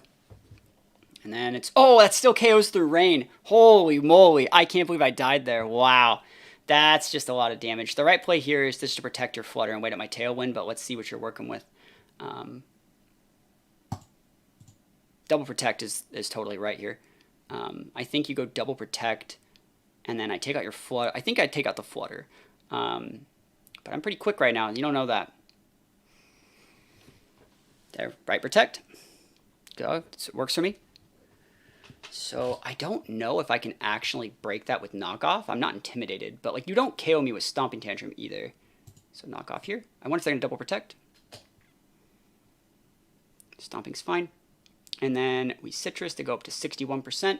So I'm really wondering, they're definitely going to be clicking Spiky Shield here. And I think I'm going to let them Spiky Shield. And then next turn, I'm going to go Bug Terra on the last turn of the game to try and flip it on them. Because they're going to go like Spiky Shield and they're like, yes, I can KO with Stomping Tantrum and I'll Bug Terra that turn. That's my idea. Yeah, and I don't want to go for like a weird fake out play. Like, I think this is fine. This is right within the range of the Stomping Tantrum, so this turn I Bug Terra. And if I get the KO, I get the KO. Yup. Let's freaking go. I mean, obviously, it was a 50-50. They could have went with the Fire Pawn attack, too. They could have done a couple different things, but I feel like they weren't respecting my Terra options enough. So we'll take those wins. I feel like we stole both of those games, but we take those. Like, at the end of the day, like, we take them. This isn't my normal play style, but I just feel like I'm trying my best to understand how most people use Incin. Again, it's just not like a mon that I'm a big fan of. I'm really surprised we didn't see Walking Wake in this set. I think Walking Wake would have been very, very good in this team. But again, we brought the right mons both times to disincentivize the Walking Wake. Like, Specs Walking Wake struggles really, really hard into teams that are like polar opposites that use like Raging Bolts and Flutter. So that being said, in this game one, Ogerpon came. I think they brought like big Incin play. We're just going to start things off and take a look at it real quick. So Incin, Torn, solid. You know, this is the game that had all those weird Thunderclap misses. I think just trading Intimidates here and being able to like bully people with Raging Bolt's really nice. The fact that they swap in Ogerpon here tells me I don't think they brought Rilla. I think Flutter was our closer. It tells me not Rilla because like Rilla would have been an even better swap in here, in my opinion. Being able to like set the grassy terrain and you pivot that one out, you pivot and send the same turn. So the fact that they show like these three, it tells me that the last mon is either Walking Wake or Flutter. And in this situation, it tells me that it's Flutter just because like Walking Wake wouldn't be as effective with like these teammates. So that being said, we go for faster fake out. We go for a safe Volt Switch. And I actually think I would KO the Ogerpon here, even if they Terra. This is a Flying Terra boosted, full special attack, Helping Hand. What is it? Helping Hand Bleak Wind? That would have definitely killed this Ogerpon. Like, if you can do, like, 80% to an Incin, 70% to an Incin, you definitely get that KO. So it sucks that we missed that one. We went all in trying to get the Ogerpon off the board, because that would have sped the game up significantly. We would have then been able to go Tailwind knockoff into something, Tailwind, like, Parting Shot, be able to reset those fake outs. We would have had the right exact tools we need. Now we're kind of stuck being able to, like, try close out this Ogerpon, but you can see we basically at this point, I'm just trying to kind of see how bulky these mons are. You can see me try and like weave in like Helping Hand Shadow sneaks into this Flutter. We weave in and get a Wind Rider boost on an Icy Wind. Again, remember they don't have Dazzling Gleam on this Flutter. They have Moonblast, Shadow Ball, Icy Wind, Protect. So we know that their only forms of AoE there that can still do damage to both mons that were on the board would have been Icy Wind. So we take that, and honestly, like I'm surprised that didn't KO, but it's just letting me get more information on their set and see like how bulky they are in general. It's at this point that we start going to the 50-50s, and we're trying to say, like, are you protecting? Who are you attacking? Are you swapping? Are you going to be playing around Raging Bolt in the back? And I think they're doing things really, really well. It's right around here we lose the Bramble that I think they try to get a little bit too cute. I think they also thought that they could do a lot more damage to Raging Bolt with, like, Bleak Wind than they really were doing. The fact that we have that big vest set, this Pokemon's just, like, way too thick. Thunderclap fails. I think we targeted the Incin, who went for a, yeah, that doesn't do like anything. 8%. It sucks we get that speed drop, but yeah, they go Parting Shot into our own Incin, and so we're stuck here with like a slow Raging Bolt, a weak slow Incin, and I guess we're not slow yet, but yeah, it's 2 Thunderclaps I missed, and oh my gosh. I can't believe we actually came back and won this one. It's just like action nuts. We soak a Fake Out. We finally Thunderclap that one. Eventually, we just click the button. They could have been setting Tailwinds. They could have been setting Sunny Days. They could have been doing so many things. And then we read the Protect from the Flutter. Like, honestly, I think if that Incin, I think if they just clicked the damaging moves on both those mons, they would have been able to take out the Raging Bolt. Even if yeah, right there. If we take a look at, like, even right all the way up to, like, right here, I think with this board, because I have all these stat drops, if you click like Moonblast or D-Gleam, or not D-Gleam, sorry, Icy Wind, I think if you just take out the Raging Bolt, even if I Thunderclap you, and then you take out like right there, you still win this battle, right? I still think that like your Incin at like 51% breaks my Incin that only has knockoff. That's just my opinion. So I feel like going for that Protect play, this is why like when you get in these late game situations, you just want to use the move to like keep your opponents honest and like force those trades. And because we nuked their Incin with a Thunderclap. And if you saw, like, I Thunderclapped that thing. If they just would have went, like, a Moonblast there and, like, a Moonblast there, they would have just won the game. So, we stole that one. But, you know, we definitely played to our outs. And we're going to go into this next one, review it just a little bit. Going to it again, we decided to, I think, drop the Bramblegast and I think go with a little bit more Urshi. And I definitely could have played this one a little bit better as well. But yeah, Incin, Raging Bolt. I wanted to try a little bit of the Raging Bolt because I hadn't really used it yet. But we soak a Fake Out there because we were going for, I think, a Parting. And we get a special attack drop, which means our Volt Switch is a little bit weaker. I was planning on doing about 40% so I could bring in Urshi and then just go for like a Water Terra boosted Aqua Jet to be able to KO the Torn, or sorry, their Flutter slot. Instead, you know, didn't really end up that way. We soak a Parting Shot here. We knock off their Torn's Covert Cloak, which is going to be pretty important a little bit later. And we see the Ogerpon again, which tells us that their last mon, I think that their last mon here was it? I think it was Flutter, right? So it's these 2 plus Incin Flutter. And we bring this out. I really think that right here, I think I should have Terrased my Urshifu. I don't think their Torn could have KO'd me with Bleak Wind, especially because we have like that 36 points in Spadef.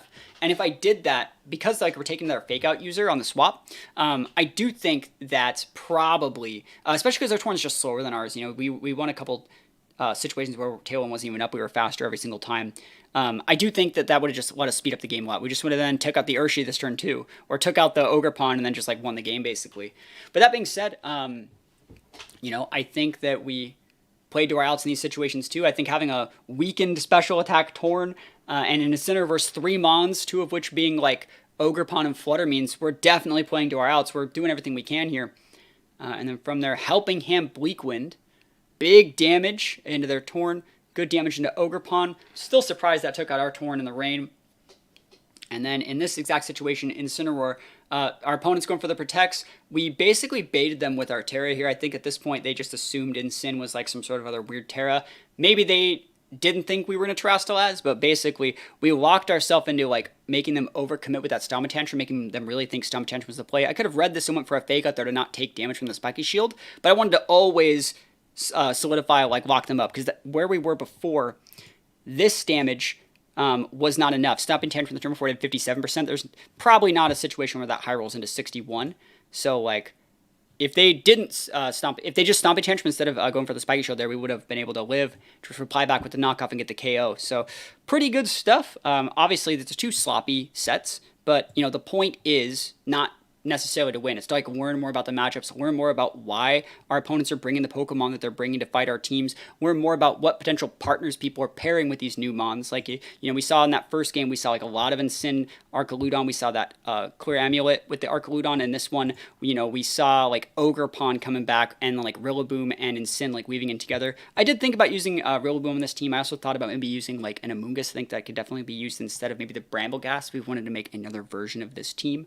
But that being said, we watched other people play and did our best to predict what they were trying to do. We built a team around Raging Bolt and Incin that I think is actually kind of nice. From there, we played a few games with it and respected specific options that we needed to. And then we reviewed each replay and cleaned up what we could have done, and then also potentially talked about what we would change. Like I said, adding a Moongus and or Rilla probably would make this team just a little bit better. So that being said, does anyone have any questions on any of the stuff I went over today? I do think, and feel free to interrupt me, that there is so much learning to be done, and this is just how I do it. I learn by like throwing things at the wall, seeing what sticks. These EV spreads that we made don't need to be perfect. They need to hit the right speed tiers. And I know it's weird to see Incin this hard, but remember the whole point was Metamons in like off-meta ways, basically, right? And so this is just what's comfortable for me, and I think the closer you get to regionals, eventually we're going to go into like fine-tuning. Remember, the things that we want to take a look at, it was on a different post, right here. Basically, there are 4 stages. So the stage 1 is learning the meta. Stage 2 is learning what I like. I think we're about done with stage 1 learning the meta. So the next one of these things I'm going to go into is going to be basically finding what Mons I like out of all of the stuff that we've learned so far. And then from there, we're going to be fine-tuning that into making winning as simple, as effective as possible. And then from there, we're going to spend about the last 4 to 5 days before the regional just playing with confidence, following our flow charts, and playing to the highest win percentage that we can get. So I guess I'll turn it over to you guys if you have anything you want to say or, ask questions about.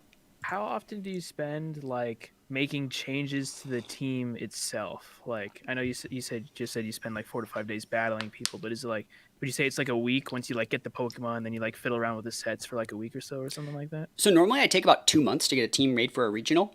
We have Portland regionals coming up in 2 weeks. So we're having to like hyper do all this stuff. Normally I'd spend about 2 weeks learning the meta.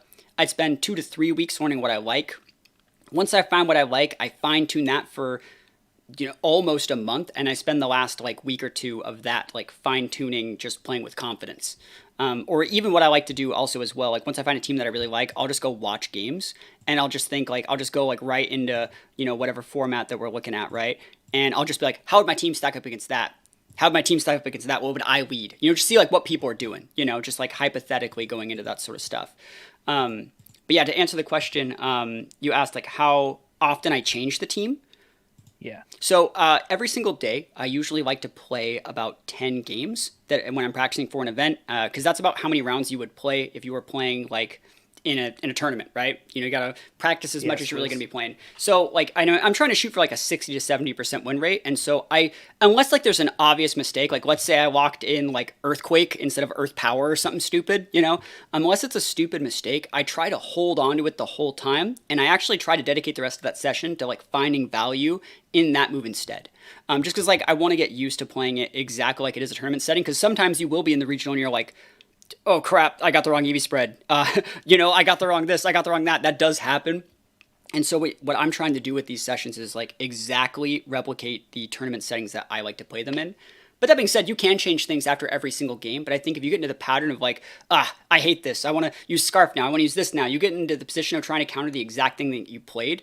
And I think once you learn the meta and get comfortable with the team, you should just be a little bit better about like picking and playing for matchups as opposing to try to win every game, right? Because when you change like a bunch of your sets, like let's say I play like 3 or 4 games and I really don't like this AV and I want Protect and I want to add Booster. Well, like this AV set was very deliberate when we built it to wall like 3 to 4 different things. If I change this, the rest of the team falls apart, right? So you got to be really careful about what you do change, in my opinion.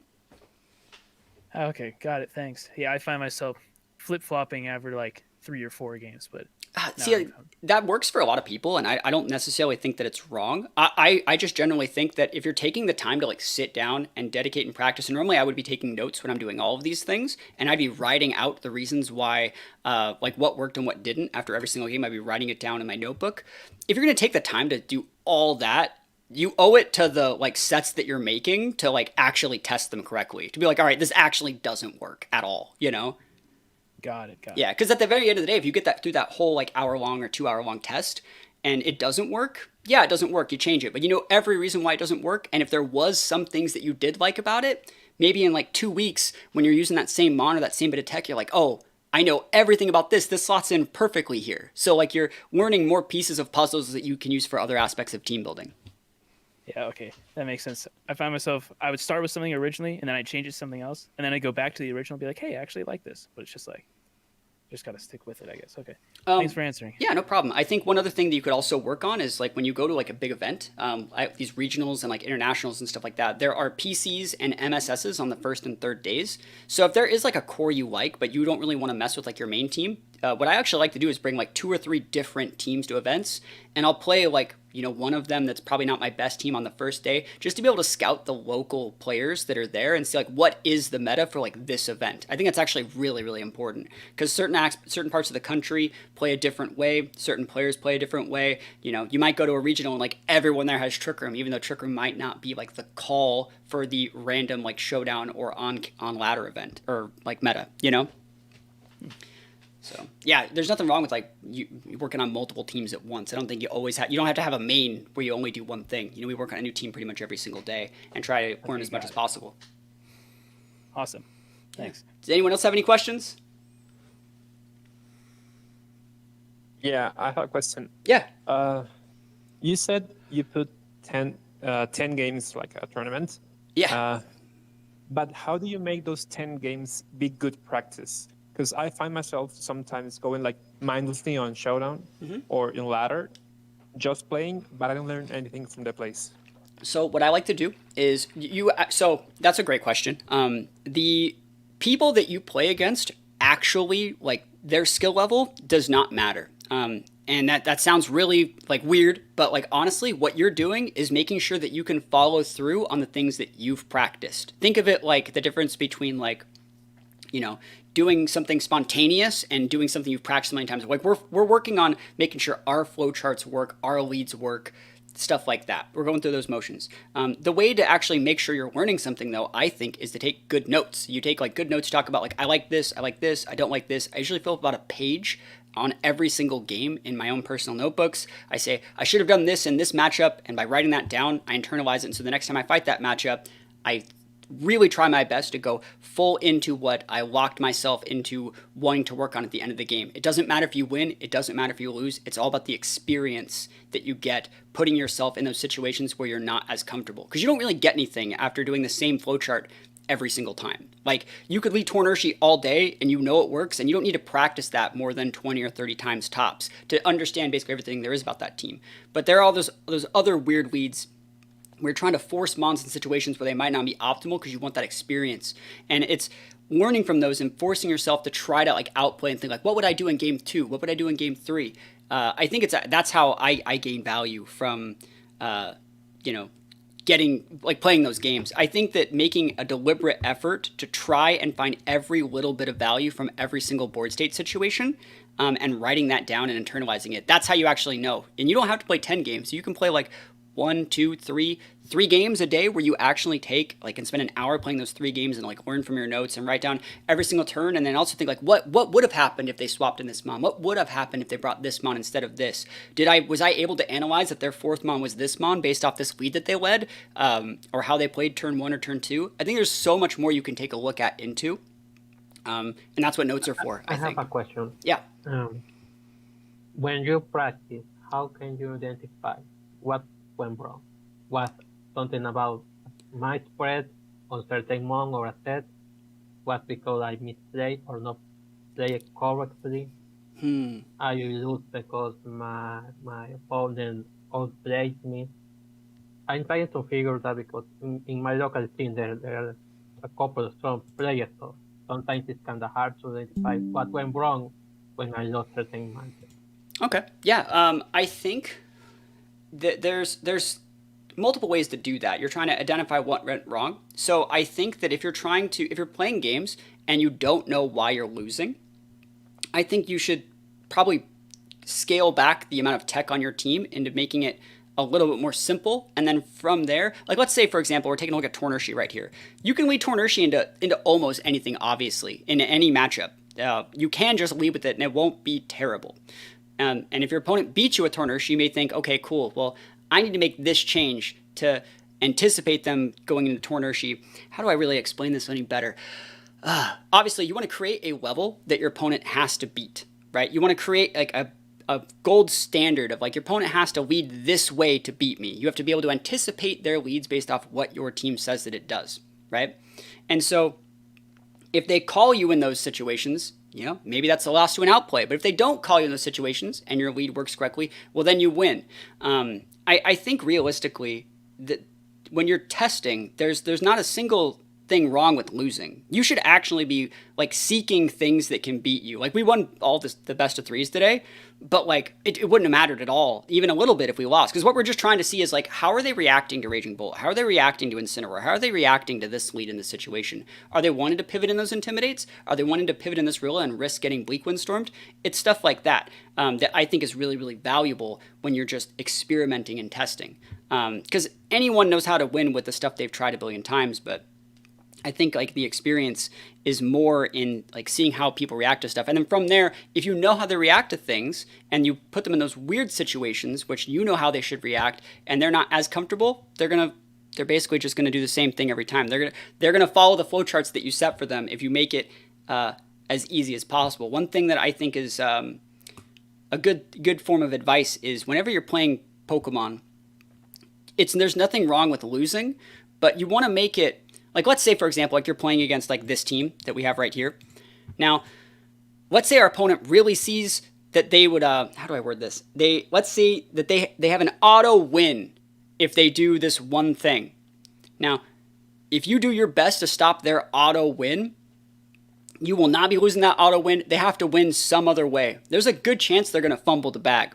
They're going to see that auto win and they're going to see that as their only way. They're going to tunnel on that. And if you say like, hey, dude, I'm giving you the win. Like if you looked at some of the other games that we played today, we gave them like free wins in a bunch of situations and they still fumbled it versus the Raging Bolt. Like we gave them the free win against so many different things, but they only saw the win as closing out like this one direction. And as long as you make it really, really hard for them to win, which is probably their easiest way to win, there's a good chance they fumble the bag, at least in those early rounds of tournaments.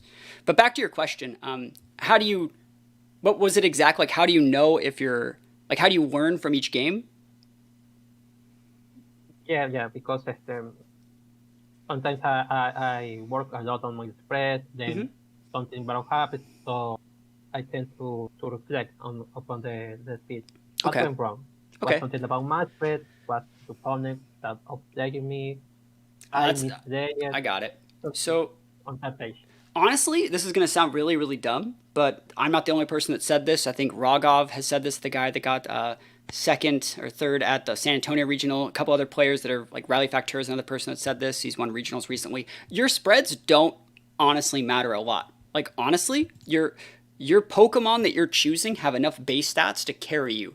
The most important stat is obviously your speed because you want to be able to function at your right speed stat, but you don't need to sit in the damage calculator for 3,000 years. You just got to go play games and understand the board state situations. As for how to like learn from each matchup, I think that honestly, when you go to an event, you're not trying to bring a team that can sit down and beat everybody. That's not like a good mind state to have. You want to sit down with a team that you think has a good matchup against 60, 70, 80% of the player base and the calls that they're using. So what you're doing is you're picking teams that you know you beat. You're like, I can beat Trick Room, I can beat Sun, I can beat this or I can beat that, and I'm going to take a hard L to someone that's using, Mamoswine, right? Hopefully I don't see any Mamoswine players. And then if you see the Mamoswine player, you can take the L. And honestly, like if you make that play style into being able to beat a wide variety of people that you know have very specific teams that are calls for the meta, and you just dedicate L's to like very specific things, I think you're going to end up getting a lot more results. Yeah, like so it's matchups. It's not even outplays. You're picking matchups that you want to excel and you're fine-tuning your teams to excel at specific matchups, and that's just how I look at it.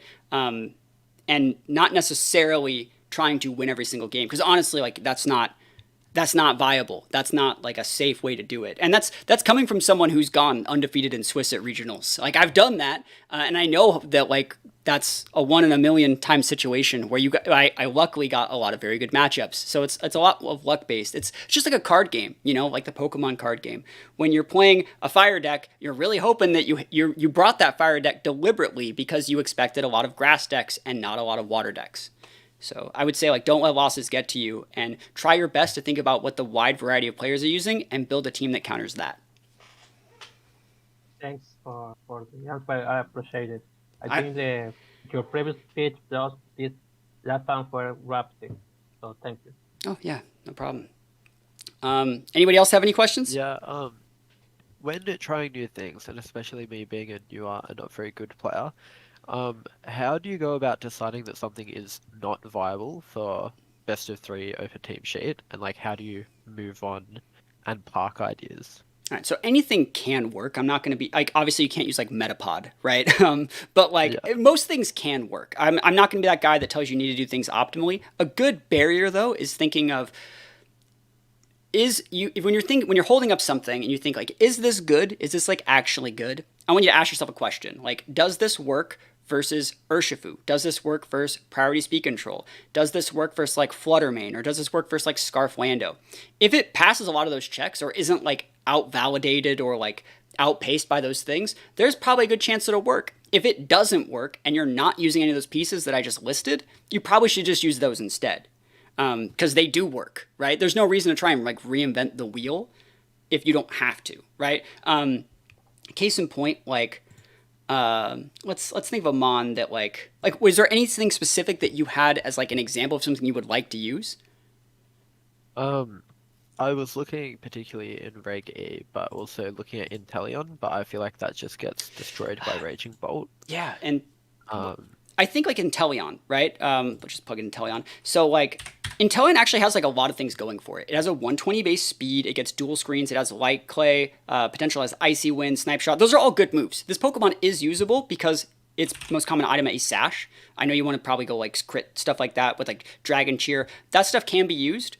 But at the end of the day, that's like a 2 or 3 turn combo to make something that is still a glass cannon work when you could just run like... Yeah. So like this Pokemon... And this Pokemon, Fluttermane's just a better version of this, right? Urshifu's just a physical version of this, right? And so it's like, that sucks. But I would say Inteleon is usable. It's just that at the end of the day, like let's think of it. Another way that you can actually think about this, because you're trying to see like, how can I decide if something's viable? You want to think of the exact perfect board state where this Pokemon works. And then from there, is there anything else that does its job that makes it a little bit easier to get to that board state? And obviously, like you'd probably want to have like speed control and maybe weather control, and then come out with this guy and just blow stuff up. And so like Fluttermane's that same thing, but it's not immune. It's immune to fake out, right? So obviously it's better. But that being said, Inteleon can still work. There are things that Inteleon can do that Fluttermane can't, and that's why this game's fun, you know, as opposed to like something like chess where there actually like are options that are perfect. Did that answer the question? Yeah, I think it's good. I think Yeah. I'm just struggling at, you pulled out the ones that are the exact same but better. And I think that's a bit harder for me being newer. Oh, but yeah, so it would I be, think yeah. it's good. A good way to figure that stuff out, so whenever you like thinking of a Pokemon, you can just sort it by like special attack here and see like how many other mons have like higher base special attack or how many mons have like higher base speed, and then like, yeah, it's all about, that's where like, we were talking about like playing games, watching other people play, seeing what people pair with other stuff. That's where like that learning the meta phase that usually takes a few weeks in every single format, like actually is like really important, that I think people just skip over and they go into playing a lot of games without like watching a lot of the games. And there's a difference between you watching just a replay without any other people's feedback and you trying to analyze it versus watching like me on like a YouTube video or like Zang or Wolf or someone, right? It's really, really good to just watch it and let your own thoughts decide whether things are good or not. Because like I'm not going to tell you that Inteleon can't win, because that Pokemon actually could be good. Versus something like there's no reason to use a Delibird. Even though that Pokemon gets like fake out, there's no reason to use this thing, right? Yeah. So it's like sometimes it's obvious, sometimes it's not. I think Inteleon can be used on the right team because if you surround it with like redirection, speed control, 1 to 2 fake out users, that Pokemon can carry. What sucks is like Fluttermane would still do a better job. Chi would still do a better job. Yeah, that's just how the game goes, you know? But you can use it. It's definitely usable. Was there any other mons you were thinking of real quick that might be worth using? No, I was just playing around with some other stuff, but yeah, it's like, if I lose a couple of times in that testing phase on Showdown, and then it's like, is it because the whole team's just terrible, or Nah. because I'm bad at a You range can of things? you can get rank 1 with anything.